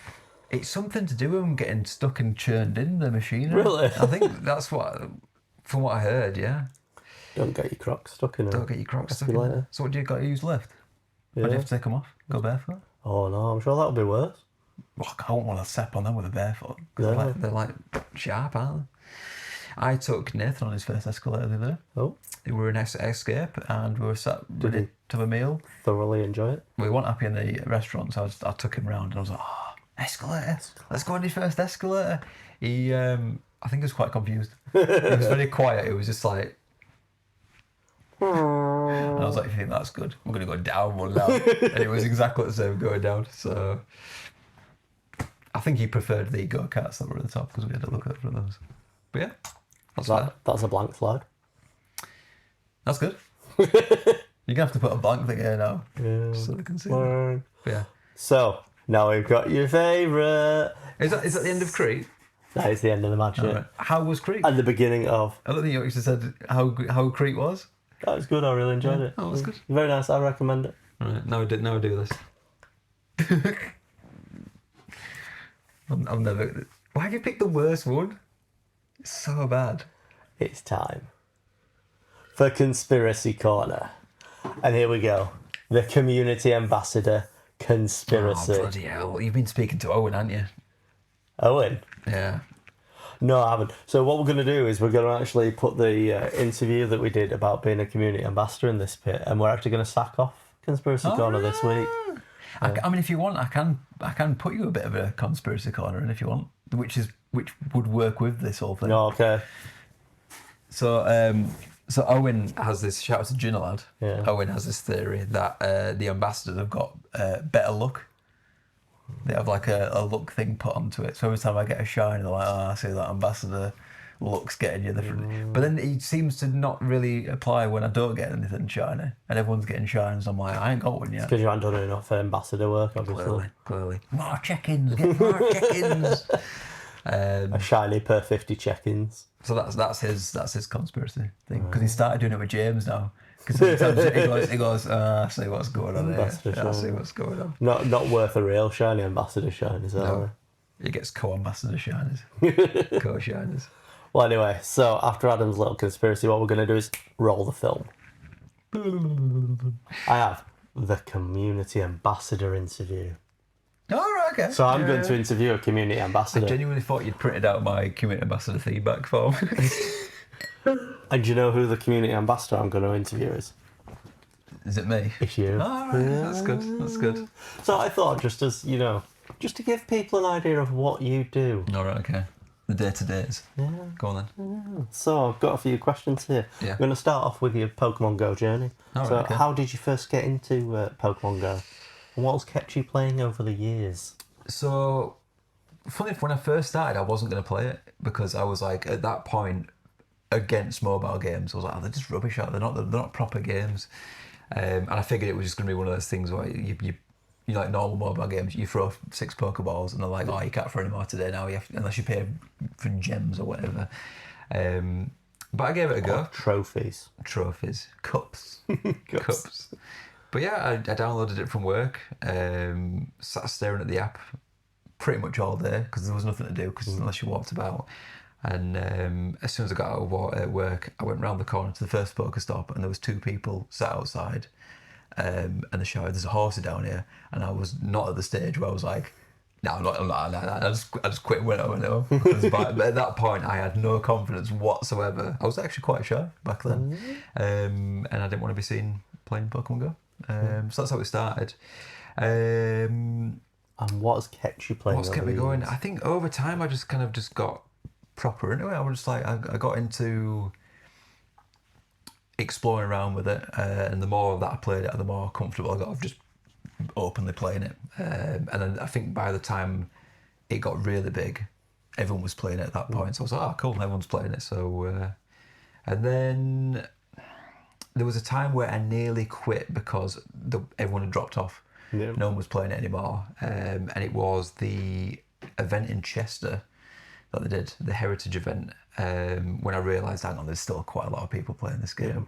And then after then, raids came out, and then I found the local community in Wakefield, and it just continued from there. So, what is your most memorable in-game moment or catch? In-game moment or catch? Immediately, it went to the recent Gigantamax Kingler when I got it on the first raid. I was like, it was amazing. It's absolutely perfect. Dancing down the road. Would you say that is also going to be your most memorable moment playing with the community? No, probably not. I think it'd probably be one of like the giveaways, when we were just like giving away stuff and shouting out all the names. But it's probably when the photographer came for the first time, when Niantic sent a photographer. Yes. Because I think that was the first moment. I was like, we've been recognised here as a proper community. So yeah, something like that probably. Maybe the first anniversary party we did. Yeah. For me, it's whenever there's a massive crowd of people and I just step back for a moment and I just look at everyone and everyone's like getting in little groups and chatting and stuff, and it's like, yeah, this is what it's all about. So, what's your favourite Pokestop or gym? Oh, it's got to be the one you made. It's the it's the one near where Kieran lives down at Thorns Park. There's quite a few down there that are pretty good, but the old like water pump. It's the old water pump. It like goes. It's like this was made in then it just goes. Adam, get the tables. So I think that's probably referencing the time that you turned up late when you were bringing the tables for the bake sale. For the bake sale, yeah. And the old group. They must have known that I was going to be late. I'm always late to stuff. Yeah. So I know. I always tell you half an hour before that I really need you anywhere. Yeah. So that's probably the other one. Jeff was also a pretty good one from Paris, which we'll go on to. That was another Pokestop. But yeah, probably that one. If it's not that one, it's the Bowling Green that says for the community, by the community, and it just says community in block capitals. I like that one as well. That's pretty good. All from Ingress. Yeah, good times. That's good. What's one tip for new trainers? New tip. Once you've learned the curveball throw, quick catch. Okay. Always learn the quick catch. It saves so much time. And one fun fact about the community. Our community. Yeah. One fun fact. I like the phrases that we've come up with over the years, like squinter, get in the sea. Shedge is good. Yeah. Get in the sea, get in the bin is a fun one. Mm-hmm. What else do we do? That's quite funny. Mention master balls or what now? Yeah, that is we'll get onto that. That's not your fun fact, is it? That's not a fun fact for you. No, I'm happy to provide the Bantz at my expense. So yeah, but I think squint is a good one. That was coined by Emma, I believe. But yeah, when a shine is that rubbish that it doesn't change that much, it becomes a squinter. So, yeah. Right, so we're going to get into some real meaty questions now. Oh, meaty. What inspired you to be a community ambassador?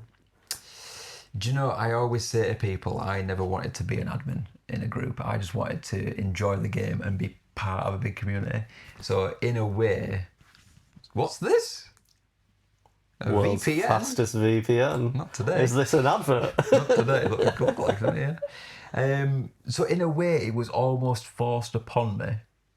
Maybe not forced, but it just kind of happened. Yeah. After the old group collapsed. Yeah, so the old group that we were part of went to kaput. So we set up ours. We were just using like Facebook chats for it, and we realised this is a naff app for this. So we set up just one for like the 5 of us or whoever it was, and then just over time, just people just kind of added and attached on, and it just kind of exploded from there. And it just kind of happened. It was weird. It never really kind of. Because then the Silver Road thing kind of came through, so we did tournaments through that, and then the ambassador program back in when it first started was through them. Yeah.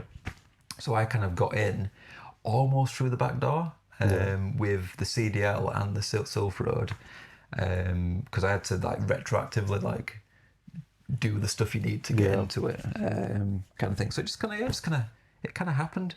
Like I remember when I first got it. And they were giving us like, I think we got 10 codes to give out. Yeah. I couldn't give them out because there wasn't 10 people that came to the meetups. Like I remember the first time we got to like 11 people, I was like, oh, I've run out. Oh my God. So I had to start doing like giveaways and stuff. But no, it just kind of happened and worked out well in the end, and turns out I quite like it. So it's a good job at it. So can you describe what the role of community ambassador entails and what a typical community day looks like for you? Yeah, so the main thing is just to make sure that everyone enjoys the day and gets the most kind of out of it. I think the key role is more for getting new people to feel comfortable about being part of a community, because it's a big thing. I remember when I first went to like the first raid meetup, and I remember it being like quite intimidating. You're right, it is a different thing now, because when you first started it was actually getting people to turn up. Now it's making sure people are okay being faced with such a large group. Yeah. I mean, I get DMs all the time of people thinking like, I've been part of the group for a while now. I've not come to a physical meetup. I'm thinking about doing it. What's the best one to start with? So I always say come to a spotlight hour or a raid hour or something, because it's a smaller group, and they just ease your way in. But the one of the main things I like is seeing someone start being quite shy to eventually becoming like a core member of the group. And there's so many people that have been that way, and they've been on like the sidelines to start with. A good example of that would be your new co-ambassador, James. Shout out to James. I remember for a while he was, like most people are, just on the sidelines and just doing their own thing, and just week after week they just the confidence builds up and you start to know people, you get to know people's names, and before you know it they're in middle of the circle in the meetup group. So I think the key thing is just making people feel comfortable, getting them involved, and just a good first impression of like welcome and that. But that's the key thing. But a lot of it is just doing all the making sure people get checked in, doing all the admin work, making sure events are set up properly. For raid events, it's making sure the route's planned out and everyone's getting in the raid lobbies and stuff. But I imagine it's different for each community. I imagine different countries do it differently. But it's just about keep making sure everyone feels involved and comfortable. So how do you support or engage with your local community between events? Primarily through Discord. Discord Bantz. That's the main thing. Obviously we've got the campfire group as well, but because we started off on Discord, that's where the core group is. So in between like in-person meetups, we just chat on there. We talk about obviously latest news. Have you noticed on Mondays it's normally quite quiet? Yeah, no one seems to be quite bothered about Max Mondays. Yeah. But I think it's fatigue from the weekend, because there's normally an event, because there's an event every weekend. It's it does kind of like slope off a little bit. But yeah, we talk about obviously news, new event releases and stuff. But yeah, we're just doing over chatting about if it's someone's birthday, we say happy birthday and do all that stuff, which was yours recently. So you had the whole thing. I am old. I'm old. We are old. Old. Although, did I tell you, customer said I was 25. Yeah. Well done. Shout out to that customer. Love that. Are they in our Discord? No. Well, you should get in the Discord. They should do, yeah. They don't have an email. They were in their 80s, so yeah.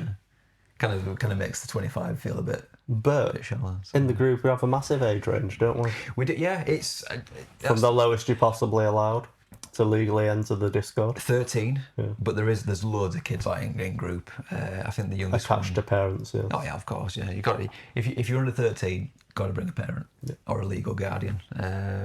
But yeah, then it goes all the way up to I think the oldest guy is like in his late 70s, I think, something. So you of all ages, you're never too young or too old to play Pokemon Go. So what skills do you think are important for the role? Social skills is a big one.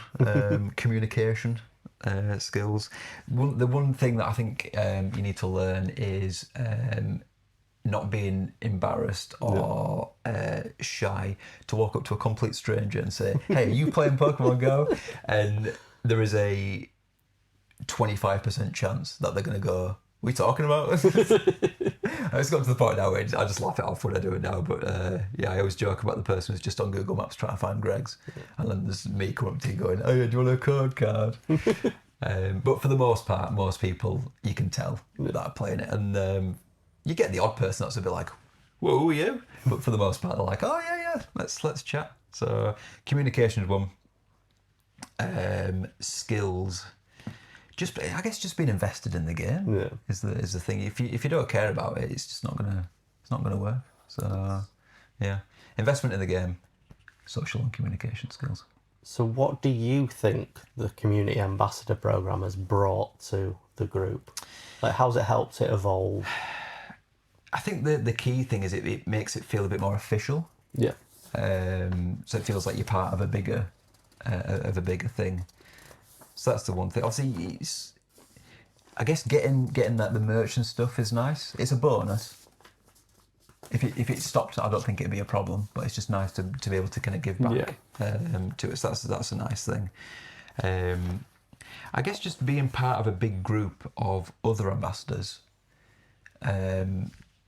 So you can kind of bat off each other different ideas of what works for them. They've tried certain things. So a lot of the stuff that we do, like the guest book, that was taken by a group. I think it might have been like a Polish group that started that. So a lot of the little bits and bobs that we've done over the years have been taken or from different other groups. And I'm sure I've done. I mean, I did start doing things, a little backpack infographics I used to do. Yeah. A lot of people do that now. So I think that's the key thing, is just being able to converse with other groups and get ideas and evolve from there and help out each other. It's nice. So, heavy one now. Oh God. Have you ever had to mediate a conflict or help new players get involved, and how did you handle that? Funnily enough, compared to the last group, we don't really have that many problems. No. The only one really that I guess we had, which was a big one, was I think someone had either mistaken us for someone else for another group, or just got it completely wrong, and they basically said that I'd like ignored them, that they tried to get involved in a raid, and we basically just made them not feel welcome. To this day, I still don't know what, because I never met the person, so I still don't know what the deal is with that, but it kind of resolved itself because they left and then came back and apologised. So other than that, the only thing we ever really have is, I guess, small, I don't know what you'd call it, not an argument, but like a disagreements of how things should be done. Yeah. Not necessarily how we do it, but how Niantic are doing things. Yeah. So it's, I guess in a way, it's kind of like try to friendly mediate two different groups who see things differently. So some like say, "Oh, this event sucks," and then other people, "Oh, I quite like the event," because it's trying to bring them together and I guess see both sides of an argument really. bring them. But yeah, we don't really have that many problems, thankfully. No, it's quite a peaceful group. Yeah. So on the complete opposite end of that, what's one success story you're proud of from your time as ambassador? Success story. I mean, I immediately go back to what we were talking earlier about just seeing quite reserved, shy people come out of the skin and become, not skin, out of the shells, and just become like really confident people in the group. I always get a kick out of that. Just week after week, seeing them kind of grow and evolve. And same like when you see friendships, when you see like two complete random strangers start chatting, and then week by week, and they've just been, and I've seen like mini groups forming in the group as well, where like a couple of people will get together and they're quite get on. So yeah, what was the question again? Achievements? Yeah, success story. I think that's the key thing. Yeah, we'll go with that. That's a very nice one. Yeah, I like it. Just showing how this game has brought people together, helped people grow as people, and created things that aren't game related.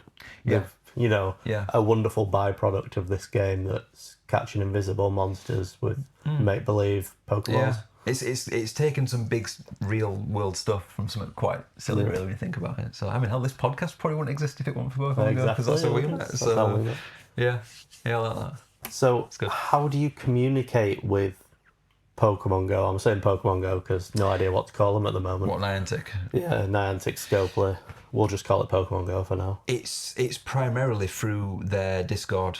They used another service for a while, Slack, I think it was called. Which was like more of a basic version, but it got that big, that many people in it, that it was too much for that. They migrated it. So they migrated to Discord, and that's primarily where we get most of the stuff from. And how responsive are they? Pretty much. The serious stuff gets answered pretty quickly. They also have like moderators in that Discord as well. So usually, if the main people don't get back to you, you will get a response pretty quickly from one of those as well. So that's where you get most of your information from. They've got an issue at the moment where every time they had a leak recently. I don't know if you saw that. Was it the August event? Something like that. Well, no, there was something else as well. I think someone took a direct screenshot from the Discord and posted it online, which is a big no-no. And it must annoy everyone. It annoys me when that's in there, because it's like, dude, just, if they say keep it to yourself, just keep it to yourself. Or usually they'll say you can say it, but just reword it and do it in your own thing. So Discord primarily. They also use another app for their merch stuff, which I can't remember what it is now. But it's basically you just go on and you can select what stuff you want. And so do you think that they provide you with enough tools or resources? Yeah, I'd say so. They do a decent job. Is there anything you think that's missing that would help? It's going back to what we were just saying. It's quite hard, but we would always love to know in advance dates when they plan on doing stuff. It might be that they don't actually have them until they tell us. But it would be super nice just to have like a lot of advance notice of when com days are and stuff. But I know why, because it'll get leaked, so I know why they don't do it. But yeah, other than that, it's pretty good if you've got a problem. Like I say, we don't have that many problems, so it's not often I have to message them. But yeah, if you've got a question about an event or something, they'll get back to you pretty quickly. Is there anything you think they could do to improve everything for like communities? I mean, how you support the community. I mean, the key one that I guess is coming through is campsites. Yeah. Some have been, I think about 100 have been put in so far. We could really do with getting that sooner rather than later. Would be nice. And then I guess once it's in, we've said obviously when we get there, we'll need to check and see how well it compares to the city centre. Hopefully, I mean, I'd be happy if it was the same, but I'm hoping it's going to be slightly better. So I'm hoping once it's in, if it's not, we can give some feedback back and they can improve it to make it a little bit better than that. Other than that, what maybe some more support in terms of not necessarily monetarily support. I don't even know. I guess more like kind of local. I don't know how it would work in terms of them working with local councils. Yeah. Because it's at the moment, I'm trying to get in touch with a couple, getting some different things together. They did a while back like a for Earth Day cleanup. Yeah. And they gave 5 communities, I think it was like £1,000 or $1,000 or something to go towards a local charity. Yeah. So little things like that would be cool. But I know it's hard because obviously it's a global thing, so it must be impossible to do stuff like that. So that may be more down to us. But no, I don't really know what else. So you ask the community like this question, and they just go, "Make raid passes cheaper," and it's like that's not going to happen. It's not possible. But yeah, I think that the main thing would be getting the campsites in and optimising it. That makes people want to go there. Yeah, because we've picked an area that we think would be better for the community, but unfortunately it doesn't have the spawns, the stops, the gyms to support that at the moment. Which, to be fair, that's what they said to do. They said pick a spot.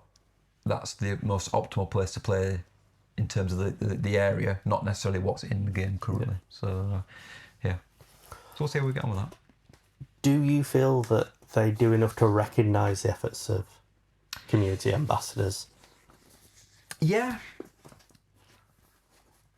I think, so we get the odd incentive sent through to us. We get the odd ticket given out and things, which I think is a key one. I've always joked with people that if they could pay us a wage, that would be the dream. Because if I could get paid to do this, I just think of that how much we could do. Yeah. If I had all that, if I had enough work, I could comfortably quit my job. And I could make it like a full-time thing. I could make it so much better. So yeah, I guess the only thing would be if they could give us like a payroll, which is not going to happen. But if they could, that would be the dream. So one thing I have looked at myself, a little bit of research, is what other games or communities do to support grassroots organisers like yourselves, like Xbox missions. Not heard of this. They gave out tangible and digital rewards to people. Oh, okay. I think they did have to, you had to hit certain things, but you're hitting things in Pokemon Go because it was like welcoming new players, hosting game nights, sharing positivity. Positivity. I mean, that's definitely something you do. You share a good positivity. You've got Rogue Studio ambassadors. So Rogue Studio and then it's the ambassadors for them. They have involvement with the developers. So help shape the game and everything. Get exclusive NFTs, token rewards. Yeah. And pathways to full-time roles. Yeah. This is what I'm saying, if you could... That's the thing, as a community ambassador, maybe not full-time community ambassador, but pathways into working for... Yeah. I'd be on for that. Because I mean, these 2 people that they've hired to not replace Leo, but replace Leo. It could have been a community ambassador, couldn't it? Yeah, quite possibly. I mean, obviously they'll want people with certain qualifications and everything, but there's also things like, well, we could give you the training for that. And, But I mean, I'd say they do similar stuff to that. Yeah. So we have like check-in goals. If we hit them, we get more merch and things. That was their way of kind of trying to work out the right amount of merch to give to the right communities, because they were getting to the point where the bigger ones weren't getting enough, the large ones were getting too much, and they had too much excess to get rid of. So I think that's probably the one thing maybe they need to, and I think they said they're going to look at, is trying to, because the way it does now works, but the problem is you feel obliged or obligated to do more meetups than you probably would be happy to do, trying to get those check-in numbers. So that's something that I think they're going to try. I don't know how they're going to do it, but more based on the overall size of the group compared to how many meetups you do. So one more that I looked at was iGames SNS, their ambassador program. They have early access perks for their ambassadors. Ooh. So to me, that's not a bad idea, even in terms of this game, because you are committed individuals. Yeah. So you would be a good testing ground. They did do it for Roots. Yeah. We got Roots maybe a week or 2 before everyone else. So I do remember going out with you and we had a look at Roots. So that was quite good. But I think that was the last thing that we got like early access to. Yeah. But that would be nice. So moving on from that, what advice would you give to someone who wants to be a community ambassador or just to be more involved in their Pokemon Go community? Yeah, I mean, I always encourage, like, even people in our group, I'm like, if anyone wants to do something, whether how little, big or small, absolutely go for it. I'm more than happy for the... I think the thing people need to remember is, because I mean, there's not just you and James as the community ambassadors. There's like, I try and do some of the admin. Yeah. You've got people like, you've got Vic or lead stuff. You've got Kieran who does the raid trains. You know, you've got all these members of the community that are helping out in different ways. And because there's so many different aspects to the game, and so many things involved in running the community, most people have got 1, 2, maybe a lot of skills that can benefit. Maybe they aren't obvious to that person. So maybe sometimes it's ask the community leader, is there something you need help with? And then seeing if your skills would work. I've always said, if anyone's got any ideas, or if they come to me and said, "Oh, I'd like to do this," or "I'd like to help out with that," I'm more than happy. I mean, that's the thing. So, it's like if someone came and said, "Oh, I want to host PvP tournaments," to you, because you know they're interested in that. You know. And again, it's if you're going to do something like that, I'd rather than just appointing someone to do it, I would want someone who's already like interested in that, because it's going to be a better thing overall. So yeah, like I say, it doesn't matter how big or small. Even sometimes even when I go in the Discord, if I've not been in for a while and someone's asked a question, someone else has answered it. Even something as small as that is. That's the thing. Like, so if you take from ours, you've got Team Rocket's Edgy. Yeah. Very good at what you just said, answering questions. Normally on top of the news, isn't he? And the latest mechanics. He keeps and an everything. eye on it. So if someone says, a question about when's this event starting, something, he's usually on it to go. And there's a few other people that do a similar one. And obviously, if I'm in there and I know the answer, I'll pop it as well. But so if you haven't been mentioned, shout out to you as well. Yeah, there's lots of you out there that are helping us. If anyone, just puts a little bit of info in, whether it's an infographic here or a link there, or just helping someone else out, or just turning up. Just turning up to the events. Just being there. I always say to everyone else, like, if it wasn't for everyone there, none of this would work. Like, we wouldn't get all this merch stuff. It's because of those people there that we're doing what we're doing. So so even if you just turn up and you're just friendly to people, that's all we ask. That's all we want. So what is the biggest misconception that people have about community ambassadors? Community ambassadors. Oh, so this was one. God, what I was talking to James about it the other day. Was it a tweet? I think Niantic put a tweet out. It might have been like the rewards for checking into an ambassador meet, and underneath it was just filled with people calling ambassadors. What was the word everyone kept using? Entitled knobheads or something. And I imagine there's probably some out there that have got into the role selfishly just to get free merch or whatever, or not to do it properly. But all the ambassadors I've spoken to are mint. They're really like nice, friendly people. Maybe the ones that are a problem aren't going to like in-person meetups and stuff like that. But I think it's what I'm assuming by that tweet is people think that they're I don't know, control freaks or like like in charge, telling people what to do and stuff. But from what I've seen, it's like I mentioned earlier, it's just someone to help rally everyone together and have a good time. I thought the question was going to be, what's the biggest misconception about Pokemon Go players? And that's when I always hear people, when we're walking about the day, they're going, look at all these people staring at the phones. When if you just took a second to watch what we're doing, we're all chatting to each other, we're all having a laugh. Maybe we are, looking at his phones and stuff like this, but peripheral vision is taken on, and when we're raiding, we're all chatting with each other and stuff. So, and they don't see, like they've said, the half an hour before the event starts where we're all just chatting and. So I'll go into the pub after and stuff. So my next question is, what's it like being a knobhead?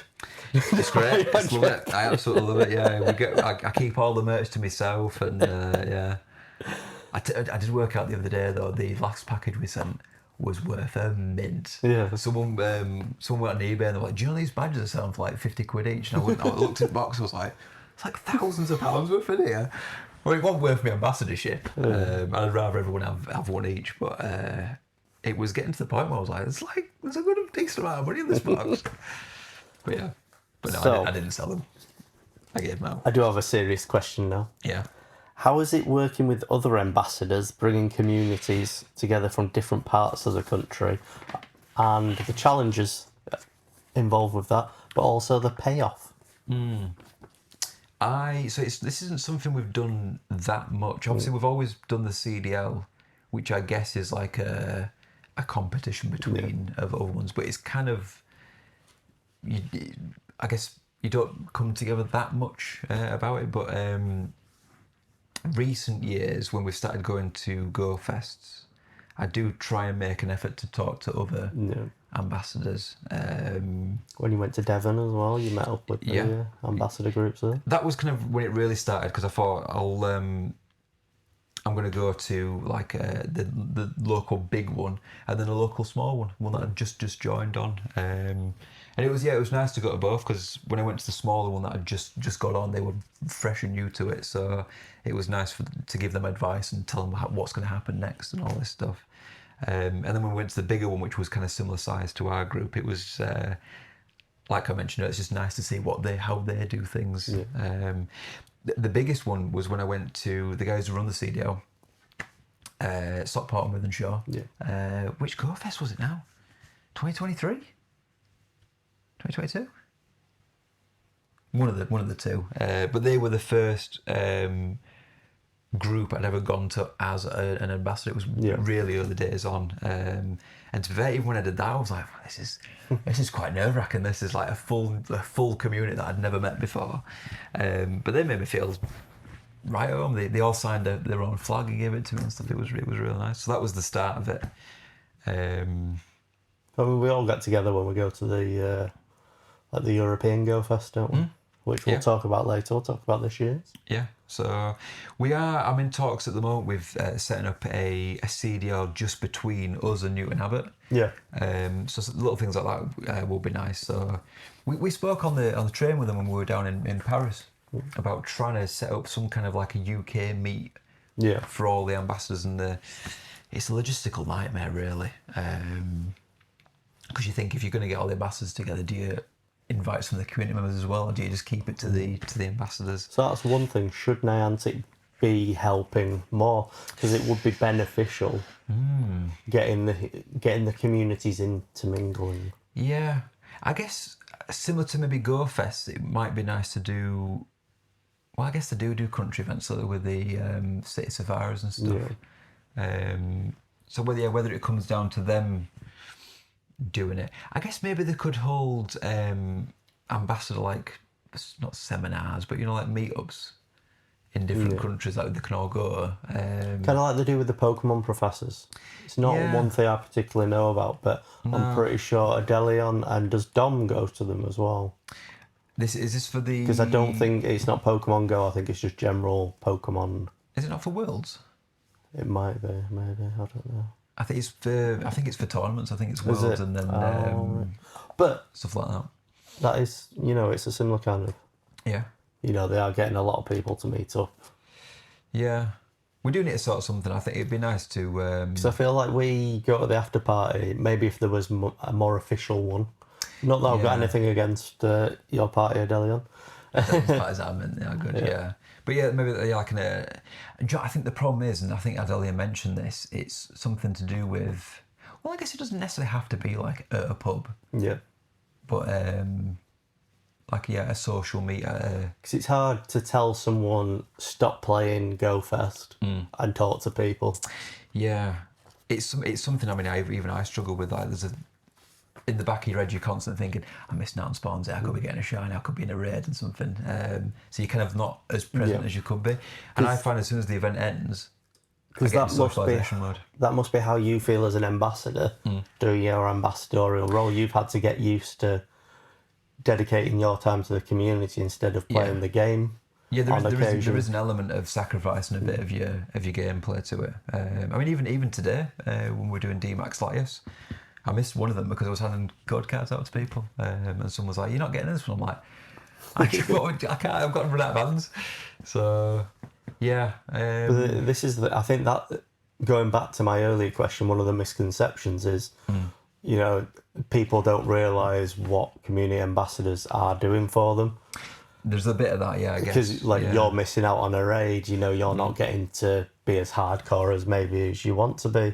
Yeah. Like, you're not, you know, you're always going around checking on people, you know, getting new people in. So you're not at the top of the CDL league, are you? Exactly, yeah. I mean, to be honest, you're never going to beat the people at the top because they're doing something special, but, yeah. I think most people get it. Yeah.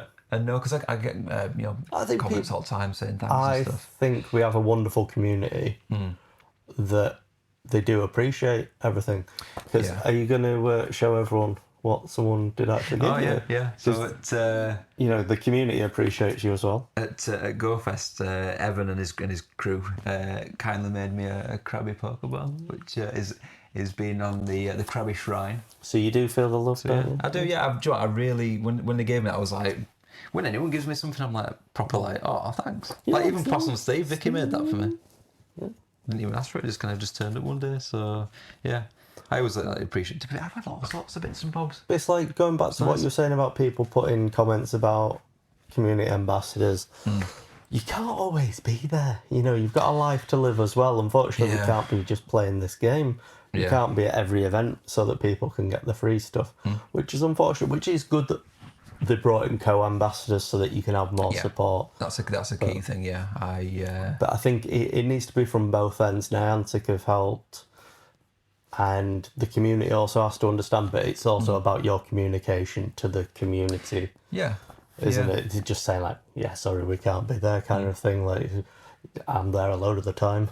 Yeah, I think most people get it, and like I said, now James is on board. I think we get the main ones covered, and we are looking at, you know, we're getting some of the smaller ones done now. But pretty much every Wednesday raid hour we do, and I'd say like 98% of the weekend raids. I mean, to be fair, even if we're not there, there's still a decent group that go, and you're just missing out on a couple of check-in bonuses.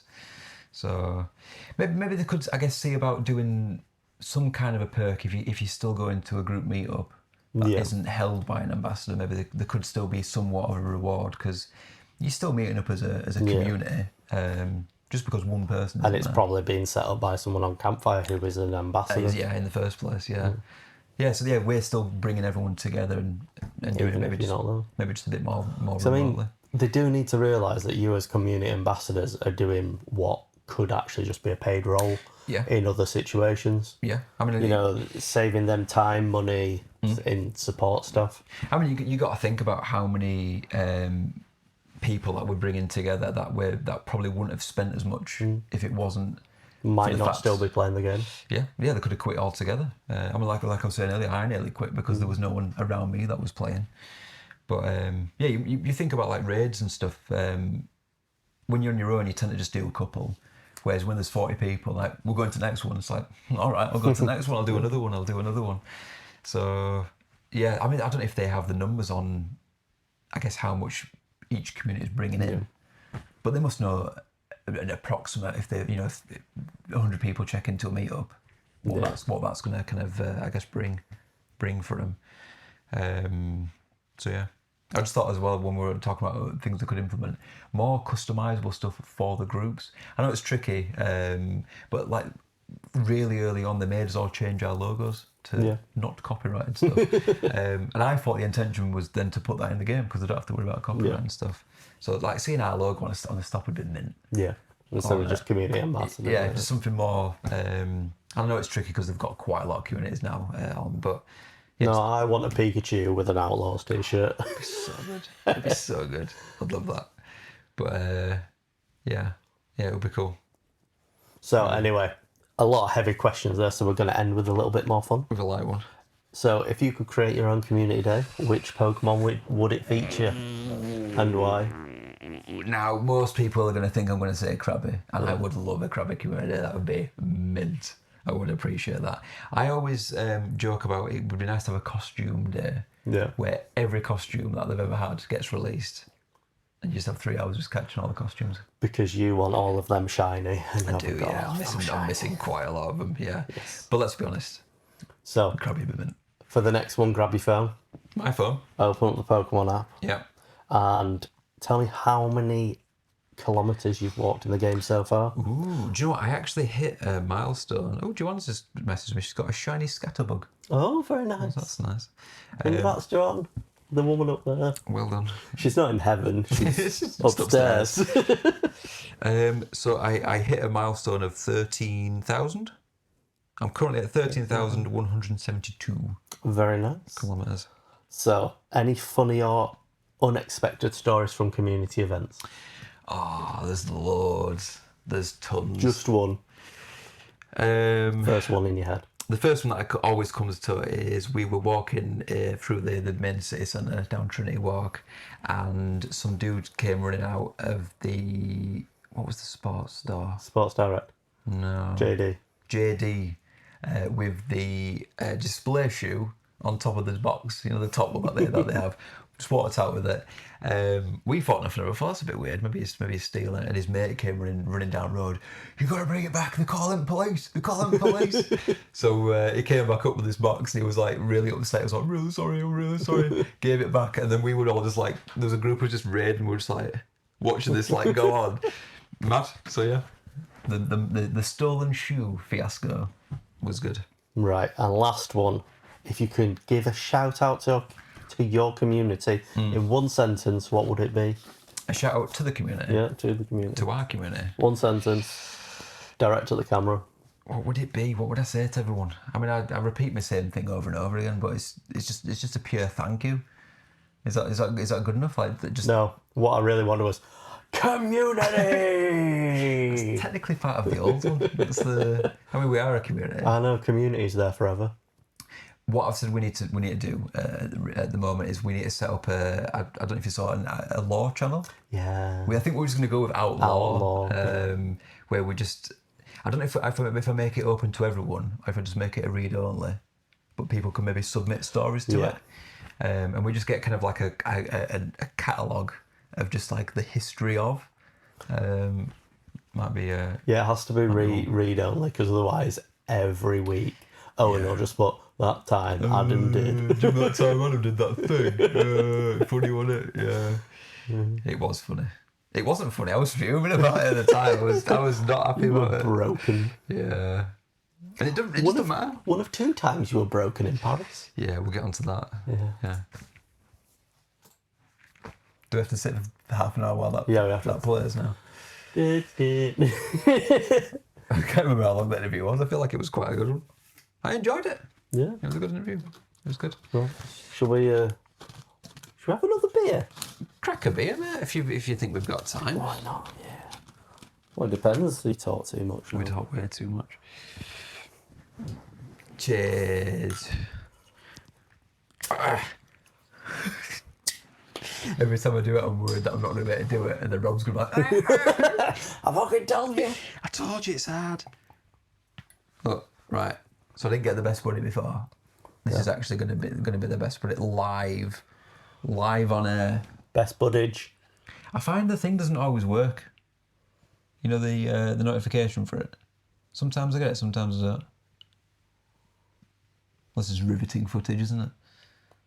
We'll put it there for now. See if it pops up. Okay, we can edit that out.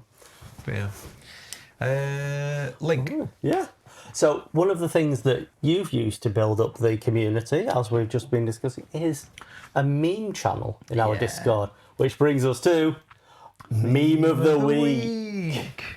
That channel needs to be just changed to Kurt's channel. Yeah, it does. Because he's one of the other people. Well done, Kurt. You keep it alive. He's the meme king. He's the meme king. So mine. Yeah, you're at first, Joe. Yours is a video.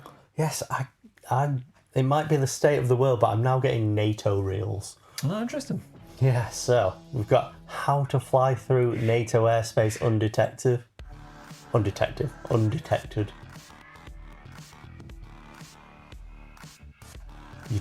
knew that was coming up. I was so close to saying it. The best bit is what you can't see. The caption for it is, "We have the high ground," and that's actually what sold it for me. That's brilliant. Yeah. I was like, I was so close to saying it. Why are NATO making Star Wars jokes? Propaganda memes. I mean, they've got a point. You just don't. You don't. It's one thing because the first NATO reel I saw, because it was only the other day. I don't think I've seen any of these. It was the Jet 2 holiday one, but it went, how about a jet? And then just cuts it off. Oh, it's nothing beats a jet. Yeah, and then it's just all the jets. Jet. Yeah. Is that it? I didn't realise that was an NATO. Yeah. That's very good. But no, it's one thing I've thought of, though. Right. All kids, and this is going to sound ironic. You know, we're on YouTube, and I'm saying this. I would rather be... Instead of like, imagine if we got like millionaires off YouTube, I would rather just be a fighter pilot. Like earn like the small amount compared to like Mr. Beast level money. I'd rather be a fighter pilot, even with less money. It's the coolest thing. Why do kids these days not realise how cool flying fast, shooting guns and firing missiles is? Maybe I watched too much Top Gun as a child, but... it's good. It's good. I don't feel like I could do with the G-forces. Oh, I'm not saying I'm physically able to do it. I just want to be a fighter pilot. I think I'd rather fly like an old Spitfire. You know, All right, Drew. That's what I'd like to do. Shout out to Drew. Chocks away, fellas! Tally-ho! Have we still got the photo of Drew dressed up as a pilot? Yeah, we'll do. Here it is. Permission from the post it. No! So everyone must see it. Who bought him that? I believe the jacket was his. Oh, he already came as a pilot, and then we just finished the ensemble. Yeah, someone bought him like the hat and the moustache. And then the Airfix model. I bought him the Airfix model, yeah. Did he ever finish that? I think he did, yeah. Drew, did you ever finish it? I still got this best buddy. Get in the Discord and tell us. Because he don't like you. Tyranitar hates Adam. Sick of it. Yeah, shout out to Drew. Yeah? Shout out to Drew. And your meme of the week, then? I got a white square here. The meme's behind the square. I didn't want to ruin the surprise. Joe, what do you want for dinner? Pizza. Justice.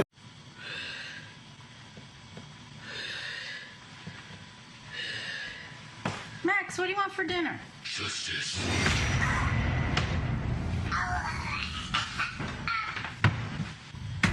The side order of spaghetti.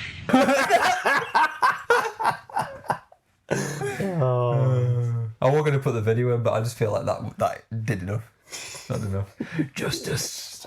So this is the Batman meme of the kid just going behind his mum and just taking her out. Justice. Did you know there was an extended version of this where he gets up at the end? No. I didn't know that. And he gets up and does like a weird face, like... I'll try and find that at some point, but yeah. So that's my meme of the week. Right. Nice and simple, nice and easy. Yeah. Right. Justice. Get voting. Get in the Discord and vote. Get in the Discord. That vote matters the most. We should do more points for the Discord. Yeah. That's what we should Double do. points. Double points. Double point Discord. So you'll get 2 points from yourself and I'll get 2 points from myself. 2 points to Gryffindor. Yeah, I'm annoyed that. Don't like it. I'm really annoyed that this. Why is it not working? Don't like you.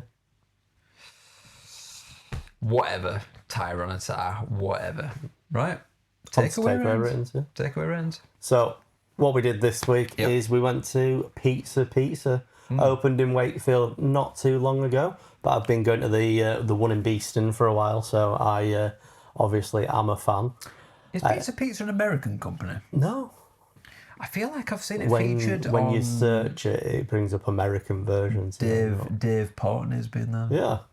I don't think it's the same company. I've brought up Dave on it before. Yes, you have brought up Dave before. Did you see the one where he eats the funnel cake? Yeah. Blew my dick off. My dick's on the floor right now. I'm going to scoop it up. That is the one that you've sent to me several times. It's good. It's good stuff. But no, so it had an opening event in Wakefield and they gave out like the first 500 people got free pizzas. Wakey Wines went down, was his general fun self. I know someone who left because he just found him annoying. Yeah. I've not really interacted that much with it, if I'm honest. I was considering going down and asking him for a discount for the Outlaws lot. Like, I'm just not that interested. No, thank you. You bet you'd do it though. Probably would. We'll Better. see. We'll see. If you did a video for him. Yeah. We do go past it. It's on the route. Everything's on the route. That's true, yeah. That's true. Yeah. So, shall we get into it? Let's hit up some do you want the takeaways in it. Do you want this guy? I want this guy. I want the Takeaways, spreadsheet. Spreadsheet. Yeah. Yeah. Spreadsheet. So. Shangri-La. No, that's not Shangri-La. That's just what I saw when I came to chat. Type pizza. It is pizza, Yeah, yeah. it's pizza. Pizza. But we went for something a bit different on the pizza side, didn't we? But we'll get to that. Yeah. So, we've got pizza at Wakefield. And the price was, we got a 25% discount. I believe it was £21 something for the food, up to £24 with delivery. 25% discount got us down to under £19, yeah. So, not a bad price either One of way. the cheaper ones. Yeah, and that's including a tiny little Happy Meal that we got for Joanne. But what we ordered was the tandoori kebab calzone. So we'll get into that later. We got cheesy chips. As I say, the Happy Meal pizza, 2 dips. So I think we found an appropriate level of food this time. We didn't waste any, did we? I want stuff. All done. I was at the right level. Yeah. I couldn't eat any more, but yeah, we didn't waste anything for a change. No. I think the delivery time, I might have to correct myself, but it was around 35-40 minutes. Yeah, So which is not a bad one, no. It's not bad. So we're going to hit on the friendliness. I opened the door. Yeah. I spoke to the man. He accused me of getting your phone number wrong. He was probably correct. I think I missed a digit, if I'm honest. One of the triples. Yeah. To be fair, my phone number is acting a bit weird recently. Oh, that might be why. Do you know when you get like a confirmation text for like a pin or something? Yeah. I never get them. And I keep meaning to ring up 3 and be like, what's going on? Okay. But yeah. Well, I'm going to give the delivery friendness an 8. An 8? That's quite high. Yeah, it was good. It wasn't the best. He didn't ask about the Kias this time because he wasn't a Kia driver. So Mr. T's guys, he was pretty good, wasn't he? Yeah, he was. Yeah. Yeah, so we'll go 8 for the friendliness. Packaging, what did you think? I liked the packaging. It was branded. Yeah. The bag was quite a thick paper, which was nice. Again, it was just pizza boxes. Yeah. But I thought it was all good. 8. Yeah, I think an 8. We've said you can only get a 9 if you've got metal cutlery. Didn't we say that? Or was that a 10? That's a 10. That's 10. Metal cutlery is 10. Didn't come with any cutlery. Pizza in it. The polystyrene thing that the chips came in was a bit flimsy. It was more cardboardy than polystyrene. Maybe it's compostable. It's compostable. Stick it in the compost bin. Well, we'll find out, won't we? What, in 3 years when it's still in there? I'm going to say it was on a level with Mr. T, so I'm going to go with an 8.5. That's fair. I'm going to stick with my 8 because I feel like being a dick. So main food. So what we had, the calzone. We had the calzone. So picture here. All the Did you take a photo of it? I did. Yeah, I took a little video. Check you out. What was So I there doing? was you were upstairs sorting your child. Oh yes, he was going to bed. Yes. So what they've done is they've put the meat in. You got your red kebab meat, a little bit of red chicken tikka. You got some onions, some peppers, folded over, and the cheese was actually on the top, wasn't it? There wasn't any cheese in it, was there? No. I was kind of expecting it to be. Yeah. So my personal opinion is could do with a little bit of sauce on the inside and some more cheese. Yeah, I think there may have been too much meat. Yes, they put a lot of the red doner in. I think it could have been with maybe more of the chicken. Yeah. Less of the doner meat. And then a bit of some kind of sauce or something going on. Maybe even a bit of cheese inside would maybe could have been. More cheese I liked the inside. cheese on top. But more cheese inside because we like Some cheese. inside could have been good. I did like it though. Yeah. It's not quite as good as the subs and suds. No, So we're not in the something 9s. special. I would personally go somewhere around 8. I'm thinking 8, yeah, because Pizza Joy was a 7, 6s and 7s are quite, I think 8. I think 8 because it was better than most.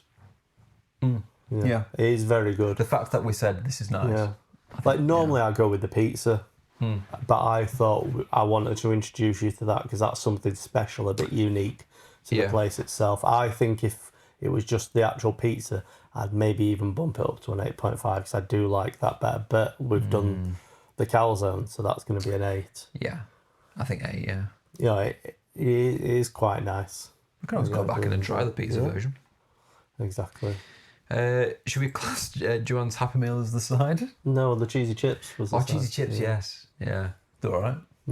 Cheesy chips. I give it a solid 7. Yeah, 7. Chips were all right. Cheese were all right. Just did Just did what you expect from it, really. It was good. Made me happy. Didn't make me excessively happy. It made me happy when skies were grey. Yeah, very good. Dips. I think the dips were good. Yes, I liked we the got honey. garlic sauce mayo. and hot honey. Hot honey's something that they're advertising at the moment. They've got the hot honey pizza, which is a pepperoni pizza with hot honey on it. Makes sense. But that's quite nice. Yeah, so we didn't have the hot honey pizza, we just had the hot honey itself. It was nice to dip in, especially the calzone. Yeah. And the garlic. I dipped. I did a bit of both, yeah. We drizzled I alternated, I didn't put them both on. I think I probably did a bit of everything, really. A real mixer. Yeah. Is it a 9? 8.5? Yeah, 8.5. Yeah. Yeah, fair enough. No dessert. No dessert. And the overall, this is a new one. I've added the overall rating. Did we fix this, by the way? I don't know. Because we had everything and then averaged. Yeah. I think I fixed what you said was on it. So yeah, so these are your average ones. Yeah, so I reckon it'll come out with a decent average. This might mess it up, but I can also do this. Right. We've got sort range. What are you doing? Watch this. Column N, Z to A, boom. And it shows you best to worst. It's like you think I don't know this. I don't know why. Why am I teaching you spreadsheet? Yeah, fair enough. So yeah, cool. Excellent. Takeaway done. I'd recommend it. Yeah, I'd go back. So yeah. So anyway, if you've got any suggestions, send them in. I mean, we've still got a few places I've got on the list, but always welcome to have we done a try where you guys. Yeah, we did Magna. Oh yeah. We did a Chinese. Yeah. We've done gyros. We've done a sandwich from Subs and Suds. We're doing Mexican. You know what we should do one time? We should just do a meal deal from Tesco. We've seen the guy who's got an Instagram channel that's just that. No, that's brilliant. Like meal deal Mike or something. Oh, that's brilliant, that. I tell you what, I'll watch that and you can watch Gerard picking up trash. No. If we're gonna do a swap or something, you're actually gonna watch a TV show. Oh, I could do or that. Or a film, or listen to a whole album of music. I could do that. Give me a suggestion, I'll do it. Should we live stream it? What, just me listening? Verse live stream, I have to sit there watching, and people have to vote on which is the best. What, are you watching a YouTuber pick up trash or me listen to an album? Will they also be able to hear their album, or would it just be me in silence with headphones on going? I think it's just you, because I'm not sure if you'll allow the music. Oh yeah, that's the point, yeah. Unless you pick a copyright. TOS. I would like you to listen to 5 hours of copyright-free music. It's just on-hold music or something. Although the on-hold music for like the Doctors, it's very good. That. Do you know what the lift music was in Crete at the hotel? Do you know Zorba the Greek? Oh, was it? Yeah. That was the lift music, but it stopped as soon as you got to the floor and went to the next track. So if I went up, got a different song, and then it stopped and said the floor number, opened the doors, and then I heard Zorba the Greek start again. It's my favourite song. Go back in it, run downstairs. And then like the nighttime entertainment one night was people dancing to it. I'm like, you just dancing to lift music? This is lift music. Do you know, I was convinced that the music in the bus station in Wakefield was the background music from Vice City Mall. You know, the do-do-do. Yeah. It turns out it's not, but it's very close. It's very close. So anyway, we've had the main course. Yes. Rating our takeaway. Now the main discussion. You mean we've had the starter, and now this is the main course? Okay. You said main course, main discussion. Yeah, main course, main discussion. I guess so. All the mains. Mains. And the main men. Yeah! It doesn't start with B. It's not as good. The bin men. The bin. I was born in the darkness. I feel like that's Mr. Bean trying to be Bane. Would it be painful? Magic. Oh, you. Yeah. So yeah, what is our main discussion today, Adam? Quite a few Batman references there. Justice. That's not our main discussion, Adam. No, it's not. It's review bombing. Is and just general unfair shithousery by people. I've got a confession to make in this bit. We'll do it when we get to it. When we get to the right bit. So review bombing being the malicious act of groups of people coordinating to post overwhelmingly negative user reviews for an online product, service, media, aiming to harm its reputation, popularity, or sales. So yes, some good examples of this. Battlefield, which people didn't like the anti-cheat because they had to install a new program and boot that up. That was PC. I mean, they did have some other problems as well. Yes. They didn't have a leaderboard, Joe. Yeah. Where's the leaderboard? I don't think people liked the hero shooter aspect of it as well. Yeah. That was another big thing. And it was also a buggy mess, which, to be fair though, every Battlefield launch, we've mentioned this before. Broken field. Yeah, broken field. So that's fair enough. Next one, Adam. Next big example. Yeah, Last was Part 2. This game had some serious issues before it came out and afterwards. There was obviously all the leaks that came out, which half of them weren't even real, which kind of messed all that up.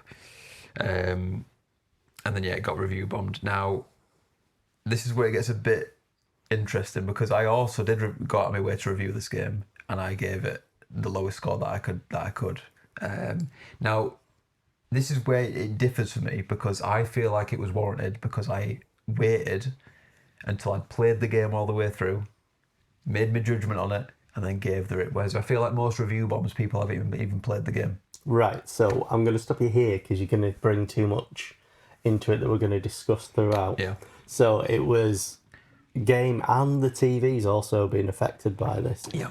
And it's generally based on storyline decisions and directions that it went in rather than the actual gameplay itself. True.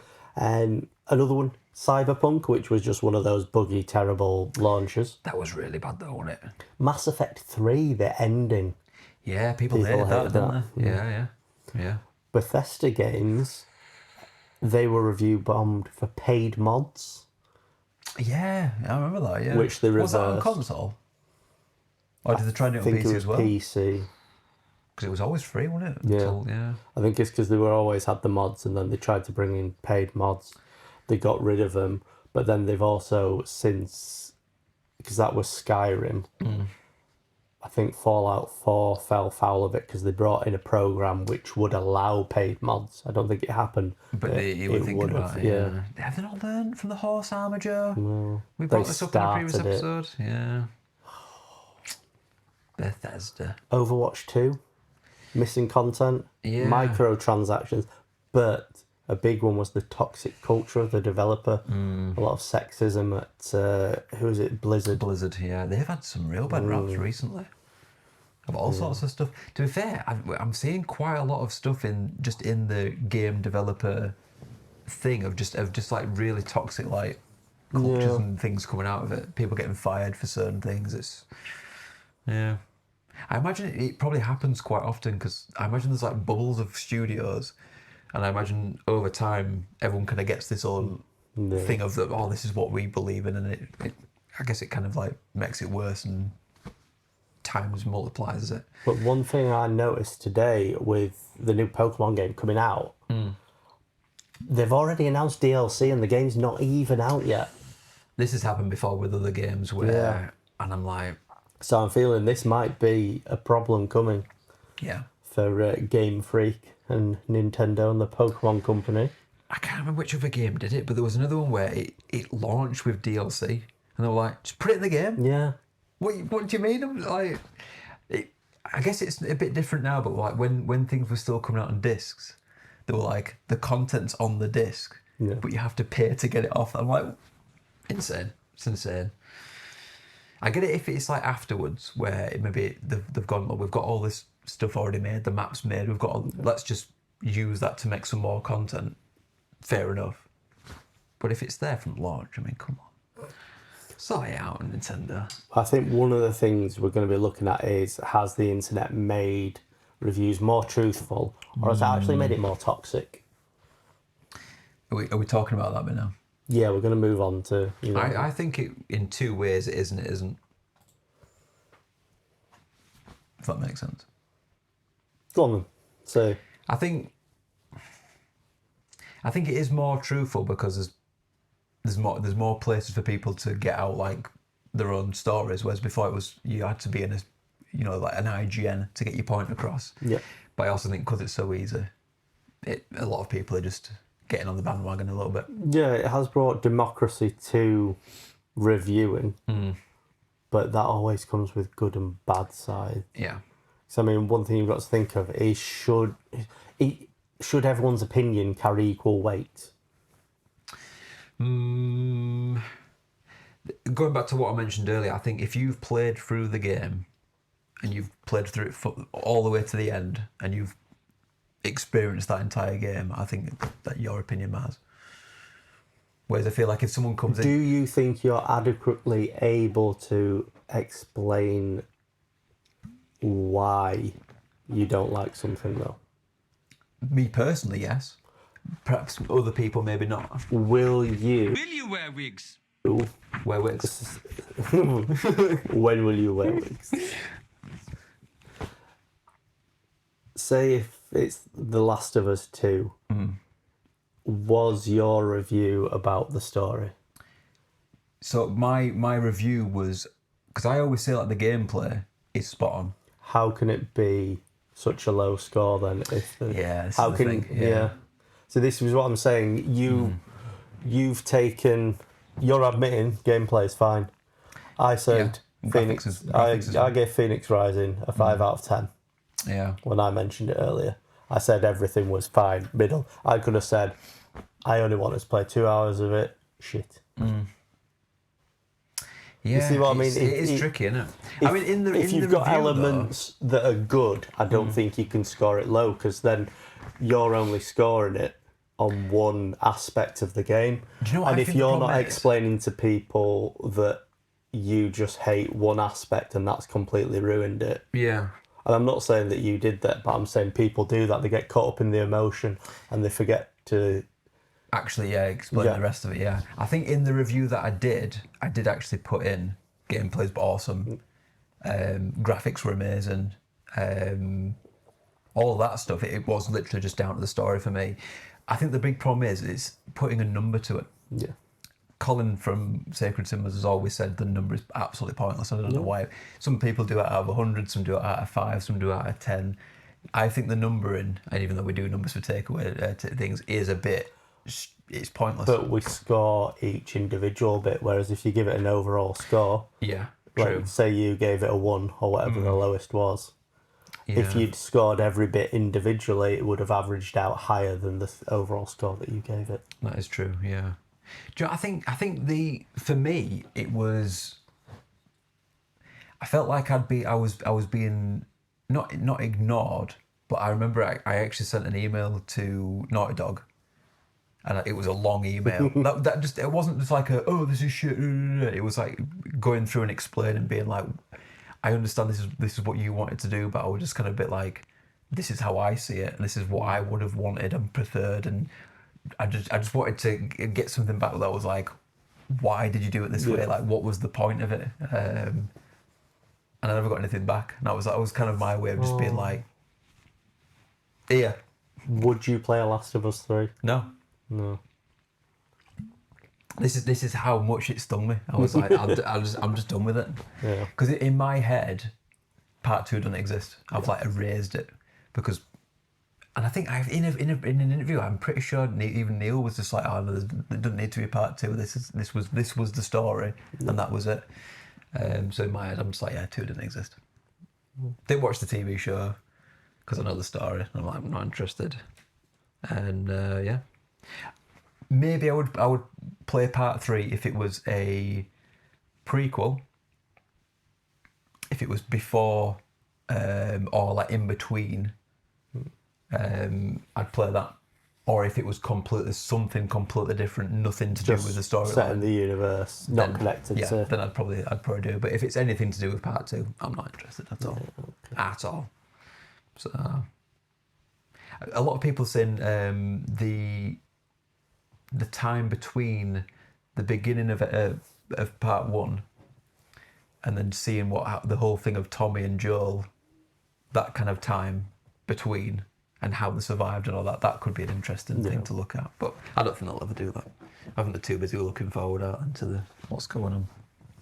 So, do you think your opinion should carry the same weight as, say, someone who's a trained journalist at IGN, your favourite Colin Moriarty? Colin, yeah.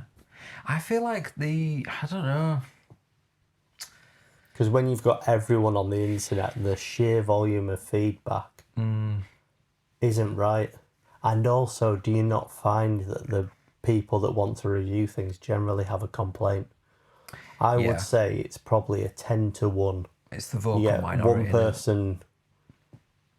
Most people who've had a good experience don't really write about it, do they? Only one person out of 10 that had a good experience is going to bother reviewing. Whereas 9 out of 10 are probably going to review because they're angry, yeah. So the whole thing of like Amazon reviews, it's all kind of a bit pointless.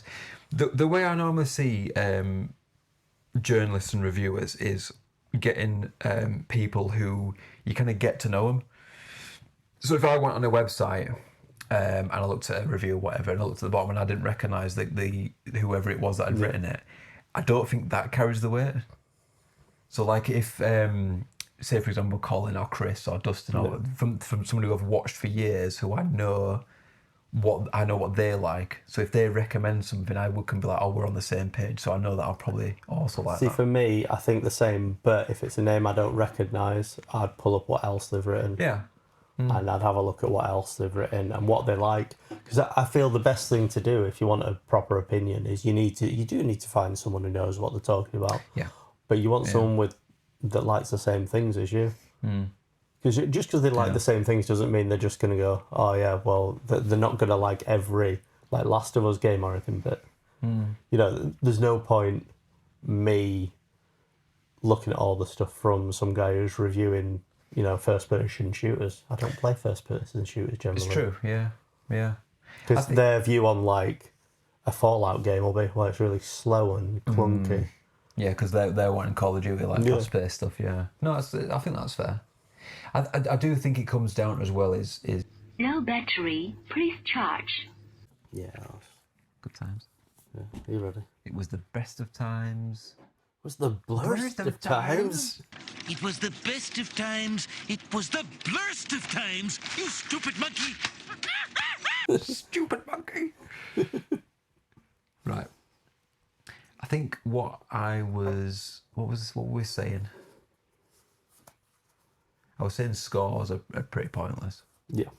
Yeah, that was what I was going to say. So, Colin has this funny thing where he'll go to journalists or whatever, and they'll be like, "Oh, we played this game. I've given it this score," and he's always like, "Why have you got your trophies hidden?" Because he uses that as like a metric as to how much have you played the game. And a lot of the journalists, they hide the trophies because they realise that they'll get caught out.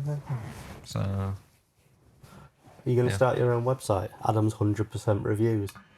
Do you know, I actually have a blog that I started. It was called Top Spec Gaming. Started when I was like 16. Was it top spec? It was very amateurish. I think I only reviewed like 5 games. So that kind of level of professionalism has carried on. Yeah. It got to the point where I realised I want to play games, not write about them. Yeah. So, yeah. I did a review on Resident Evil 4. Did you? I did, yeah. And Minecraft. To be fair, I even got another website got me on to write for their site. And that was when I really realised, I was like, this ain't fun. I think I did one post for it. Yeah. Which went all right. But then it came for the second, I was like, this ain't fun. So, yeah. If it was video form, I probably would have done it. Yeah. But it was, a lot Well, of you'd have typing. been a good early adopter, wouldn't you, of the video review? Yeah, if only I'd have known. If only I'd have known. But one thing we need to touch on, do we still feel that your gaming journalists are still neutral? Do you feel there's any influence from sponsorships, preview events, marketing hype? I think in some cases, yes. Yeah. I know when Colin was leaving his original company, Kind of Funny, they were taking on sponsorships from developers, and he wasn't happy about it because it was a bit like, oh, I don't know how I feel about this because then I can't say how I feel about certain things. Whereas they were just about, let's grab his bag, let's get this money in. So I would imagine a fair bit of it is paid sponsorships where you've got to say certain things you can't say. We'd never do that. I mean, we absolutely love all of our sponsors. Danny's Planets. Danny's Planets. we still use them to this day whenever we need a pallet. And if they bring a bad pallet, we'll tell you. Yeah, we'll tell them. If it's naff, it's naff. But they've never brought us a bad pallet. No. The money's still there, it's fine. Yeah. All £3.50 of it.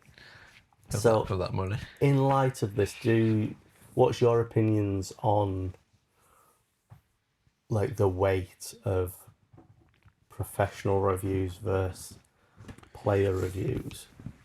Because you see, like Rotten Tomatoes, they have audience and critic scores. A lot of places are going like that, aren't they? I think that's probably the way to go, because you can. The problem is sometimes is, especially with certain things, certain films and certain TV shows, sometimes the critic score is well wrong. Yeah. I can't think of any examples now, but I've seen somewhere the critic score was like 90, and then the audience score was like 20. Do you sometimes think critics take it too seriously, and they look at the art too much, and they don't think about how it makes you feel? Are you enjoying it? Yeah. They're looking at it as quite in, possibly, yes, this is very representative. Oh, it pushes boundaries. But then people are sat there going, but I'm also bored. Am I being entertained by it? Because at the end of the day, it's entertainment. There's films, TV shows. Are you not entertained? Are you not entertained? Still can't believe you want to watch What Gladiator. film? Such a good film. You actually know a film? I've watched it. What's it called? A few times. Gladiator. Have you watched the second one yet? No. Neither have I. I was We'll told. watch it together. We should do. I was told it's basically the first one, but not as good. Well, it's not going to be, because it's not got Russell Crowe. I know. And we all know that Russell Crowe visited this pub in Castleford when he was filming his TV show. Was it? No, It seems like a pretty. not all, but it's one of the favourite descriptions that I've created on the Pokémon Go. Stop. Oh, I forgot about that. Yeah. He seems like, from what I've seen in interviews and stuff, seems like a stand-up guy. Don't know, he's had a few rage issues, I think, like throwing phones at people. Mel Gibson, innit? He had that whole thing. Oh, that was the worst thing. But then he directed Hacksaw Ridge. Brilliant film. Yeah, it is. Really good film. Good. You should probably watched watch it. Yeah, I watched it twice. In the cinema twice. Did you forget to leave? No, Did it start I again? just really enjoyed it that much, so I went back and watched it again. There's not many films I've done that with. I did it with. And I bet he's your least favourite Spider-Man. Who? Andrew Garfield. Do you know what? No. He's slowly growing on me. I think he might be like one of the top ones. Well, there's only I three. don't know if you can beat Tobey Maguire though. Can't beat Spider-Man 3, Tobey Maguire, no. I see clips from the Amazing Spider-Man sometimes. I'm like, he was doing something. I did like him. I like that all three of them are very different. Yeah. In terms of, as different as you can be being a Spider-Man. Yeah. I feel like those two that were more Spider-Man than the new one. I think it was more like Iron Lad on it towards the end. A little bit, yeah. But I liked him in Homecoming. I really liked him in Civil War. Yeah. I thought that was a brilliant introduction. I thought it was very good. How have we gotten to this? Is this Gladiator? Yeah, we started Gladiator and we just went off on a tangent. So anyway, you're not entertained because I Yeah. said, is it an entertainment? Bloody hell, that's So right, what we'll do is we'll try and quickly move on to the next bit. before we start talking about Gladiator again. But yeah, no, it is entertainment, and I think sometimes they're seeing it too much of like, it's also art. Yeah. but I think they're being a bit too like. It doesn't matter what your art represents if people don't enjoy it. Because that's what it is. It's entertainment. Well, it's like the whole thing I was saying with The Last of Us. The gameplay was impeccable. The graphics was amazing, but the story I hated. So it ruined everything. I haven't played Last of Us 2, and I kind of understand where you're coming from with your low score, even though you said everything else was impeccable, because I did not keep playing The Last of Us because of the gameplay. No, it was the story. It was the story, yeah. Yeah. The story drove it all. The gameplay was very good and it supported the story, but that was the supporting actor. It was the Mary Jane to Spider-Man. Spider-Man was the story. Yeah, if I could have left it review without a number, I would have done. And I would have just done it based on my experience and the story of it. Yeah, but even like you look at The Last of Us, the gameplay isn't like groundbreaking. It's not like, oh my god, this is. It's not like, you know, there's those games where it feels good to play. Stealth gameplay. Yeah. Metal Gear Solid, probably one of the best stealth gameplay. Yeah. It's like when you play Spider-Man, that feels good to play. Like I could play that with no story and just enjoy enjoy it. I would say when I replayed, so one of the trophies for Last of Us 2 was just to do it again in a difficulty or whatever. So I played through that entire game and I skipped every cutscene, and it was just a case of I'm just getting through this. And I feel like I enjoyed the second bit more because I was just playing the game. I was like not interested in anything else. I was just purely like getting through a difficult playthrough. But yeah, by that point I was just furious. I was just because you have to get 100%. I just wish I hadn't hyped it up in my head. Yeah, I think that was the problem. I think I'd got in my head what I wanted the story to be. So you're saying how you hyped it up. Yeah, that's one of the big triggers, I think, of review bombing.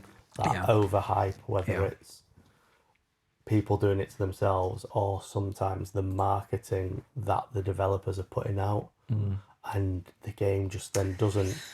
That was the big raise. One. It was the fact where halfway through there was a cutscene. I don't know if you remember this with the Last of Us trailer.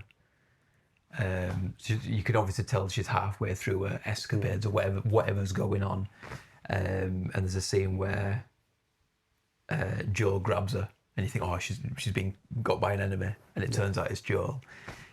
That bit was fake. It's not in the game. It's a different character completely, and that really annoyed me because I felt like I'd just been, because in my head I was like, Joel's obviously going to die in this game. Like I was prepared for him to die, but it was the fact of it was right at the beginning, and it was done in such a horrible way that I was just like, it just took the entire thing out. It should have been at the end of the game, and it should have been done in a better way. But yeah, anyway, we stopped talking about Last of Us Part 2. We can try, because I mean, other things, you've got problems with price hikes, DLC, paywalls. Don't think you've had any of them in your Last of Us. Bugs. No. Exclusivity, developer politics, social issues. You know, they're all reasons that people have kicked off about games. Yeah, some of them on that list I think is valid. I don't think you should be releasing a game that's a buggy mess. No. You're going to have bugs, and I think some bugs are worse than other ones. But I think if you've got stuff that's like really crashing the game out and ruining it in that way, just get it fixed. I think maybe they need to be a bit more transparent when they do release games with bugs and just say we kind of need to get it out there, whether that's to test because they actually need to make some money. Yeah. But release it as like a pre-alpha or beta, and we're going to work on it because you've got a big one. Cyberpunk is apparently an amazing game, and it's going to be something I dive into soon. I really want to play it. That had a lot of problems off of PC on consoles. No Man's Sky at launch. Do you know, I think the issue with Cyberpunk is I don't know if that should have been released on console.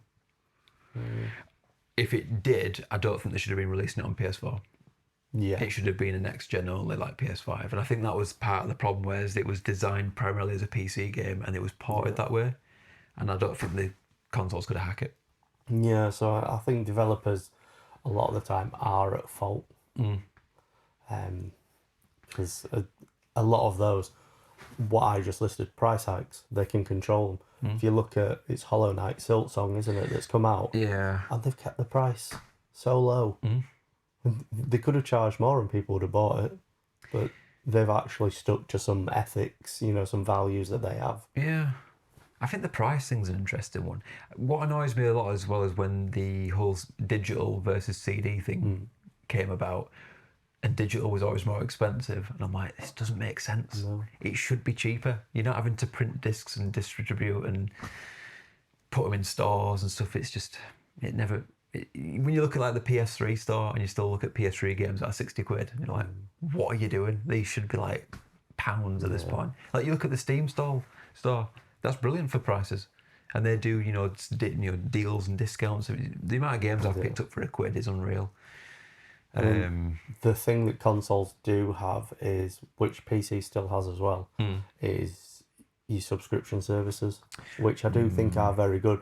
Seeing as at the moment on my list I've got Hogwarts Legacy and Cyberpunk, and I'm still trying to finish Death Stranding. Right, yeah. And But the Minecraft push has kind of put them... yeah, that's always gets in the way of stuff, that, doesn't it? Like, I have to think about it. All on PS Plus Extra. Yeah, that's good. I've always liked PS Plus. It's the amount of games I've had for that over the years. It's unreal. Another one, Sword of the Sea. That's just come out. Yeah. And that's free day one, I think it was as well. Wow. On PS Plus Extra. So I'm looking forward to that. Yeah. So you can see there's some kind of push and shove. Your price hikes is contentious at the moment because everything's gone to 80 quid now, hasn't it? Yeah. And you know what really annoys me? Nintendo, none of those games come down. No, they don't. Especially like the first party. Yeah. That's why, for a Nintendo game, I would actually buy it on release.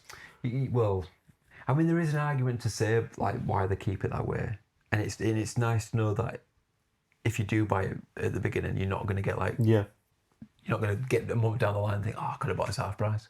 Yeah. But at the same time, yeah, it does.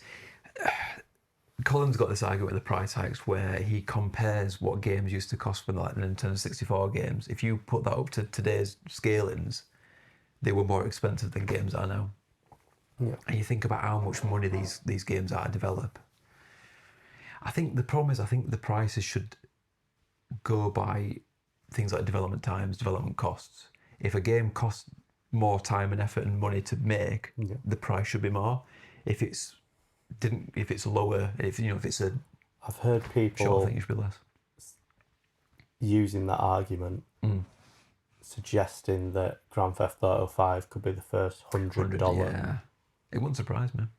I really hope that they don't. I hope they stay in line and say, look, we've spent, however long we've spent. How is it, 10 years? It's been a long time now, yeah. On this one game, it's expensive. But the amount that they're going to make off it. It's going to be unreal. The amount that they made off of GTA Online. My other worry as well is that they're going to be like, right, your game's 100 quid. Do you want to buy some DLC? Yeah. And I'm like, I've just spent 100 quid? What do you mean? DLC and V-Bucks or whatever. Yeah. It's an interesting one, its prices. Yeah. It's a bit of a mess. But yeah, I think it should just be, you should go down to that scaling of things. If you're buying like an indie 2D side scroller, that should be cheaper than a 3D third person that's been I think that's 10 the years in the thing. making. People focus on prices, but then they neglect all the smaller studios where they are pricing it more competitively because they understand we don't have the costs. Yeah, so we can they do have it some costs, but they can do it at a lower price and still make profits. I think the one thing I don't fall into is people who, I kind of do and I don't with this, where they judge a game by the gameplay hours. Yeah. So I do this to an extent where if I've bought a game for 60 quid and I play it for 60 hours, I'm like, oh no, that's not bad. But at the same time, there's games that I've played that are only a couple of hours long that I'm like, that was brilliant. Yeah. That was worth paying for that experience. So I think you can use that as a metric, but at the same time, I don't think it's everything. Yeah. Like shorter games can still be. To be fair, I'd rather a shorter game that really kind of packs a lot of into it than something that's just padded out. Especially nowadays where time's like of essence. I don't want to be like... We're grown-ups with responsibilities. Yeah. I am a lot more selective these days. I'm a hell of a lot more selective, yeah. I think that's kind of what part of what review bombing's about. It's like, you've wasted our time. Yeah. And in some cases, it's a lot of time. One statement I saw, or one question that I thought was interesting, was asking, is review bombing a digital protest, or is it just trolling with a scoreboard? I think it's both, isn't it? I mean, the whole reason why, like I said, why I posted, and it's, to be fair, it's probably only one time I've gone online and posted a review, was because I felt like no one's listening to me, no one cares, or like maybe this actually makes they'll look online and go, oh, this is such a bad score. Yeah. Maybe they won't look at my point, but it adds to a we're not happy kind of thing. Maybe it didn't do anything, I don't know. They've already made the money, haven't they? So it's like... Yeah, so I mean, that brings us into questions about whether it's actually effective or not. Does it do anything? See, I've had this old adage of vote with your wallet. So if you're not happy with something, don't spend money on it. Yeah. And I feel like that comes part and parcel with this, where how do you know not to spend money on something unless someone's warned you? So that's why nowadays I never pre-order games anymore. I always wait and see. See, I think Steam do it quite well. They have a returns policy if you only so play many so many hours. Or something, yeah. I think Microsoft has that on Xbox as well. Yeah. Because I don't know if it's Colin or one of them, they always joke, whereas if something comes out on Xbox, that's an exclusive thing, they'll get the free trial or something for Xbox Gold or whatever, play the game and then get a refund back or something. And it's just, I think in a way it's good, but it can be abused as well. Yeah. I think it also depends on the game. They can set how long the refund is on it. It'll kind of give you like 5% of the total game hours kind of thing. Yeah. But I also feel like if it's really bad, like I know when Cyberpunk was going through its thing, Sony refunded everyone. Yeah. And they charged it all back to the developers. In fact, they took it off the store. That's how bad it got. They took it off and they were like, right, you refunded everyone. And then they put it back on. So I think at the really bad points, I think they developed, not the developers, but the platform holders would also not let it go slide. Yeah. But is it effective? I don't think so. No. Because if you look at all the ones that we mentioned Mass Effect. Mass Effect kept going. You've got Cyberpunk, they patched it. People think it's a good game now. Yeah. Yeah, Last of Us 2 got made into a TV show. The fact that they did that TV show and kept it pretty much the same baffles me. My issue is they didn't keep it enough the same. They couldn't win either which way, because if they kept it the same, all those people that hate the game are going to hate it. If they'd have changed it, they'd have admitted that it was not good enough. Yeah. So they couldn't win either which way. Go on, what were you saying? I was just going through a list of games and now it doesn't seem to change, but I feel if anything like this hit an indie developer, then it would. Yeah. They haven't got the fans, they haven't got the cash to be able to soak that kind of negativity up. Do you think they'd be more likely to put fixes into for whatever the issue is? Yes, but then if it's something more malicious, like kind of anti-woke sentiment... They're doing it because of maybe who the developers are or where they're located or what they stand for, that kind of thing. Yeah, no, that's not cool. Yeah, because then they can't change anything, can they? No, yeah, stuff like that you can't do anything about. I was more thinking like if there was a level people hated, they could take it out or change it or do whatever. I feel like they'd be more likely to do it than a big developer. I don't know. Well, what's the answer? I think every situation's different. Yeah. I think you've got to acknowledge your failings and work to correct them with your community, but you have to stay true to your original... Which I think is what No Man's Sky did. Yeah, I think the same with Cyberpunk. They just kind of fixed the game, said, Again, I think No Man's Sky overpromised. with what they were doing. And I think if they were more honest, that would have solved that problem. But I think they made a decent game in the end. Is all their DLC free as well? I don't know. Because if it is... It probably is now. Because I think, like, Minecraft, the amount of updates you get, and it's all free. Yeah. Did it used to be? I think so, yeah. Yeah, I don't think you I've just ever upgrade paid the for game, it. it's not DLC. No. I think it's mad me that the first PC port... In fact, have I bought it on PlayStation? I bought it in beta for like £2.50. I can't believe that the amount of money I've got out of that is insane. Yeah, £2.50. Beta. It had just come out of alpha. I saw a YouTube video and I was like, oh, what's this? Got into it. God, I'm old. I'm old. Well, it wasn't going to be a film or an album, was it? No, well, clearly not. Clearly not. So one of the big things is, do we trust people? Because I think this is true across the whole of the internet. Yeah. You've got too many people with too many opinions. Yeah. And then people watch opinions, they don't watch facts. So their opinion is going to be based off of an opinion. So you haven't really thought about it yourself a lot of the time. Whereas I feel the journalists, the whole goal, and I'm not saying they all managed it, was to be neutral about it.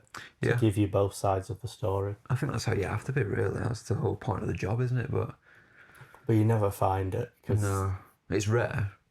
I think that it kind of goes back to what we were saying of you've got to kind of almost get to know certain journalists. Like I miss back in the day, like when IGN was like in its heyday, there was names that you knew. But we're not talking about them, we're talking about people now. Oh, right, okay. So you grew to know people, but when you've got a game that's been rated low by 1 million people you don't know. You don't know any of them, yeah. Why should you trust that? Does it not come down to a numbers game? They have no training. You know, you don't know what kind of leaning they have. And as we discussed earlier, generally people review because they're angry. Yeah. You don't get Colin Moriarty reviewing because he's angry. He's reviewing because it's his job to give people a proper view over a game. Have you noticed on the PlayStation Store they've now got a 5-star rating on stuff? Yeah. I feel like that's probably going to be more accurate because it's there. You're playing the game. It only takes a second for you to go on and put your star rating on. And I think you can only rate stuff that you own. Yeah. So I think that's other than like going to like a separate site where you're going out of your way to do it. Like I said, you're only going to do that if you're angry. Yeah. You're not going to go out of your way to do all of that effort just to say you like a game. Yeah.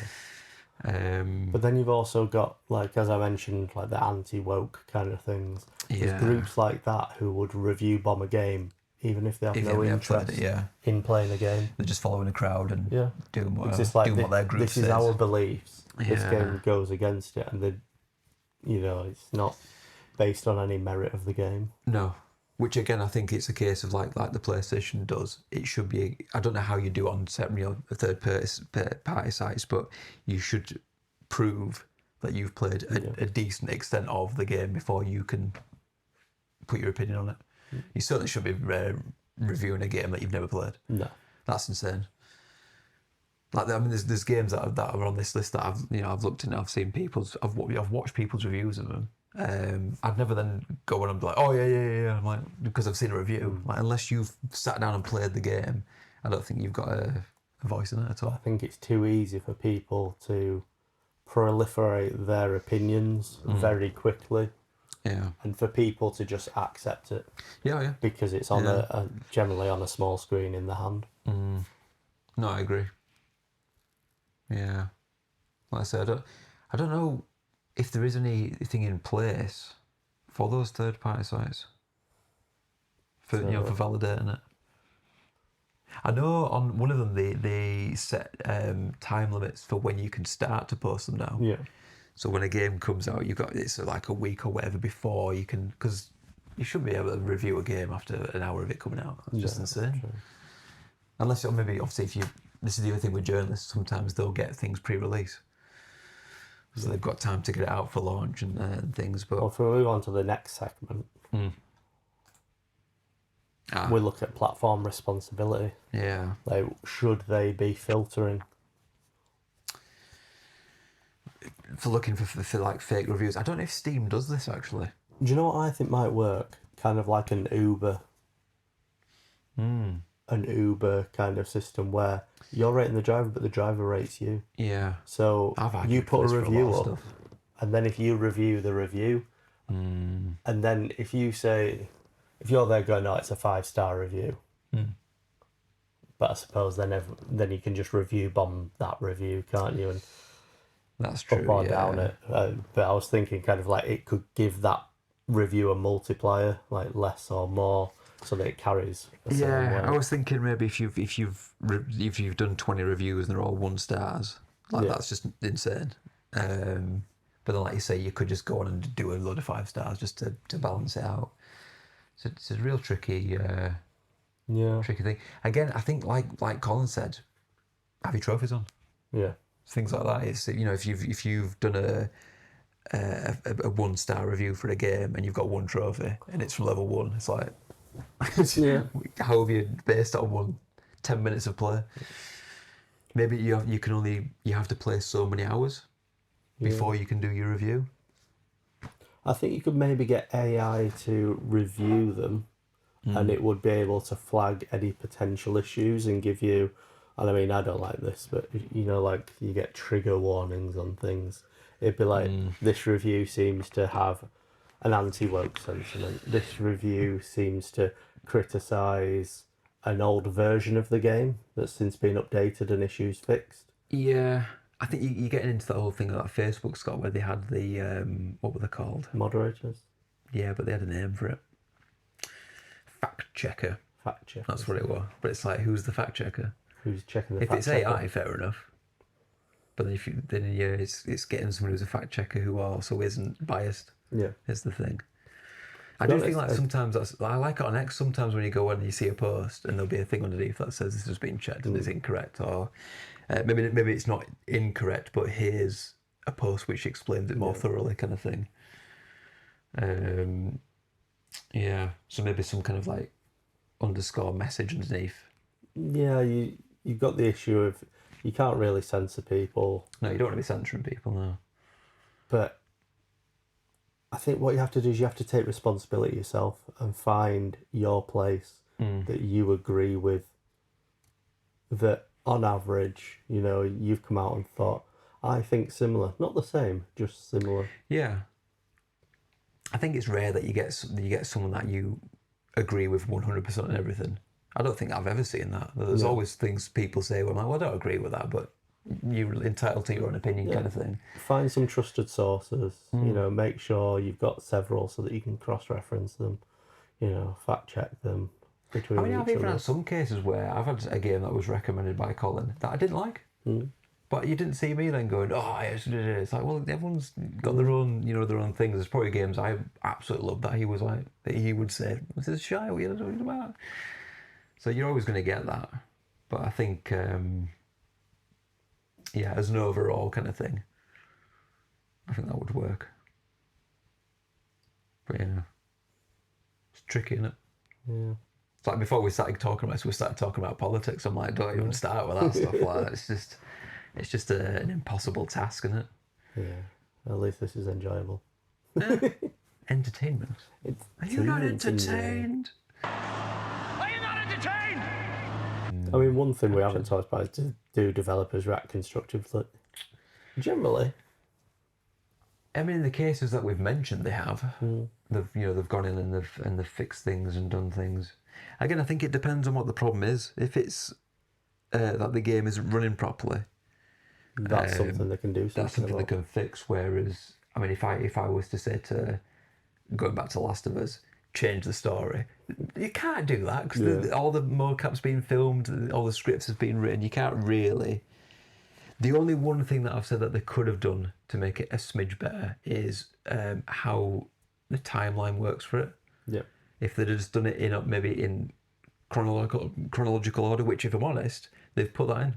I don't know if you've seen, they've put a recent patch in, and there's a gameplay mode where you can play it in the order it happened rather than going backwards and forwards and stuff, which I think might have helped a bit. I still would have enjoyed the story, but I don't think I would have been as annoyed, because it was that whole thing of... Here's an interesting one as well, which someone on I don't know if it was a forum or a Facebook post, we were talking about the Last of Us. I'll never forget, they said, stick with it. The payoff is worth it. And I spent the entire game going, when's the payoff? When's the payoff? And when those credits rolled, I was like, well, that guy's a liar. So I think that, again, it goes back to the fact of it worked for him, but it didn't work for me. So it's like, if you're going to take an individual review. Yeah. I mean, one thing I would say is sometimes people complain about the bugs, but they actually add character to a game. I mean, a Fallout game wouldn't be a Fallout game without everything falling in on itself and getting stuck in black holes and, you know, super mutants half hanging out of buildings. And... Well, that's just, they call it Bethesda jank, don't they? Is the thing. But then Pokemon Go, you won't have quick catching. No. I mean, let's be honest, out of all the games I've ever played, that Pokemon Go is the glitchiest, crashiest thing. But it's become to the point now where it's a bit of a joke in the community, whereas it's whenever something happens, we go, no, I ain't sick of that. It is what it is. So yeah, I've always thought that they're sat there and like, are they booing me? It's like, no, they're saying boo. Smithies, are they booing me? No, they're saying boo earns. Boo earns. Are you saying boo or boo earns? I was saying boo earns. Words. You're just there going, I was saying boo earns. More, man. I always go back to, have you ever seen the meme? The guy's in the lynching. Yeah. And he goes, new year or something. I forget what he says now. First time. Yeah. Whenever someone new started playing Pokemon Go, they go, oh, my game's just crashed. I'm like, you get used to it. Don't you worry about it. Become a joke after no time. Yeah. But I mean, they've had bad raps for a long time with people like bashing them. And it doesn't seem to have affected anything. Yeah. So it's like there's certain places that I don't even like. Would you ever look at Play Store reviews? No. Who's looking at them? Mm-hmm. I often joke with Amazon reviews that I don't even look at the 5-star and 1-star reviews. I look at the 3 stars. Yeah. Because they're the real people. But then you get some there where they're giving it a really good review, 3 stars. I'm like, what? Do you even know how a star system works? Yeah. No, they don't. Stupid. So, yeah. Yeah, let's move on from that. Yeah. Where are we at? Yeah, this one here. So yeah. Well, we did that one, didn't we? Yeah, we've kind of gone through all... Aggregate scores. Is it outdated how we actually look at it? Yeah, I don't think scores are necessary. Oh, we talked about AI moderation, you know, constructive criticism over hate spam. I hate spam. Spam's annoying, isn't it? Yeah, and also the food. Hate the food spam. I don't know if I've ever eaten spam. Should we eat spam on air next time? That could be his Halloween. Halloween episode, we eat spam. Jellied eels. What are you, the hitch off the Mighty Boosh? Who's up inside ya? Finding an entrance where they can. Have I ever brought up on the podcast another YouTube channel I watch called Atomic Shrimp? Yes. I've heard you mention it. I don't know if it was on the podcast. I can't remember, yeah. He did a video. Have you seen the Swedish fermented fish? That TikTokers are opening, like, bleh. He's got a weird food palate anyway, but he got it and he was like, it's actually quite nice. And he was putting on like crackers and stuff with it. I was like, that's disgusting. How the hell did I get up to that? Because we spam. Yeah. But I did see that a conversation about splitting technical quality and enjoyment, having them as 2 metrics. Because that's the thing, it might be a shit game, but you might really enjoy it. See, I've like, think about the technical aspect of Pokemon Go. There really isn't very much. No. But the enjoyment factor is obviously right huge, up there. Chris from Sacred Symbols, he has this thing where he's less of a story player. Sacred Symbols. Do we need money for all this? I was just going to say, drop us a like, a comment, and a subscribe. Because we mention you every 5 minutes. his side, he's more of a gameplay person. He don't really care that much for the story. So the amount of games he plays, where he just skips all the story and he just plays games with good controls that just feel good and feel good to play. And he'll open his save, like he'll be like, I couldn't tell you what's going on with the story. But it's a brilliant game. So that guy just needs a pinball machine. Yeah, just straight gameplay. Yeah. I think that would be a good idea. I mean, again, like I said with the review I did, I did mention the other stuff that was good, because the environment and stuff is insane. I'm gonna forget. No, I'm good. Myself. Yeah, I feel there's a lot of stuff though where, and it's the same with films and TV shows, where the Hunger Games is one, where I'm like, I love that world. But I couldn't give a shit about the story. I really don't care about Katniss. You just want to see more battles. Yeah. Go back and just show me all the yeah. I think Harry Potter's a bit like that, not as much. Have you ever watched Battle Royale? No.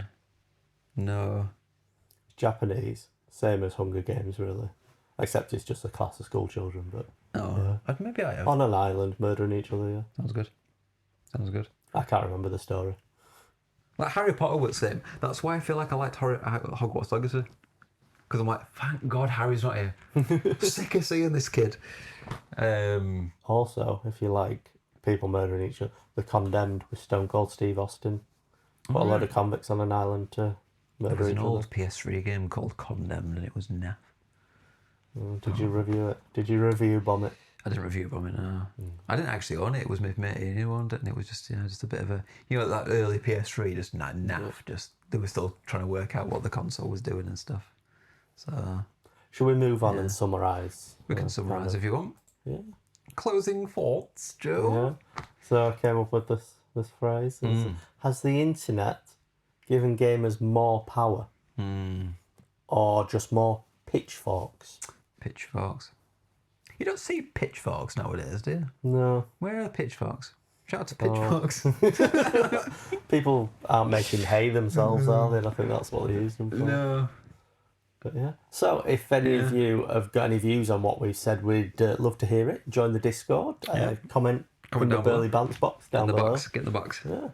And I think that's about it for review bombing from us, isn't it? Yeah. I think we spent most of it talking about how much I hate Last of Us Part 2. It always comes down to that, doesn't it? I can't get away from it. I think that's just your whole life. It tells how much you hate Last of Us 2. Yeah. Poor game. Sold it for 40 quid on Facebook Marketplace. And then you had to borrow it back from someone so you could finish the DLC. DLC trophies. Because you couldn't see it sat there not being 100%. It was at like 96% or something stupid.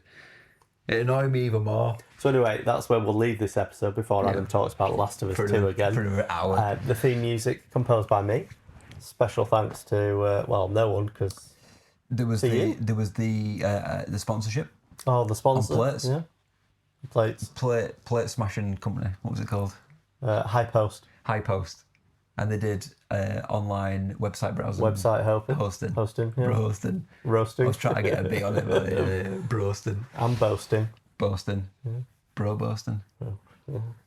But anyway, special thanks to them for making this episode just possible. Yeah, we couldn't have done it without them. No. And we'd just like to say thanks for listening. Yeah. Where the Bantz are burly. And remember, some opinions are like arseholes. Everyone has one. But some stink. That's not the line. Isn't it? I thought it was no one wants to see it. Big balls. Everyone's got opinions. It was like everyone's got one, but no one wants to see it. They do also stink as well, so that's fair. That's fair play. So yeah, cool. Thank you. Big balls and out. Big balls. Bum bum bum bum bum bum bum bum bum bum bum bum bum bum.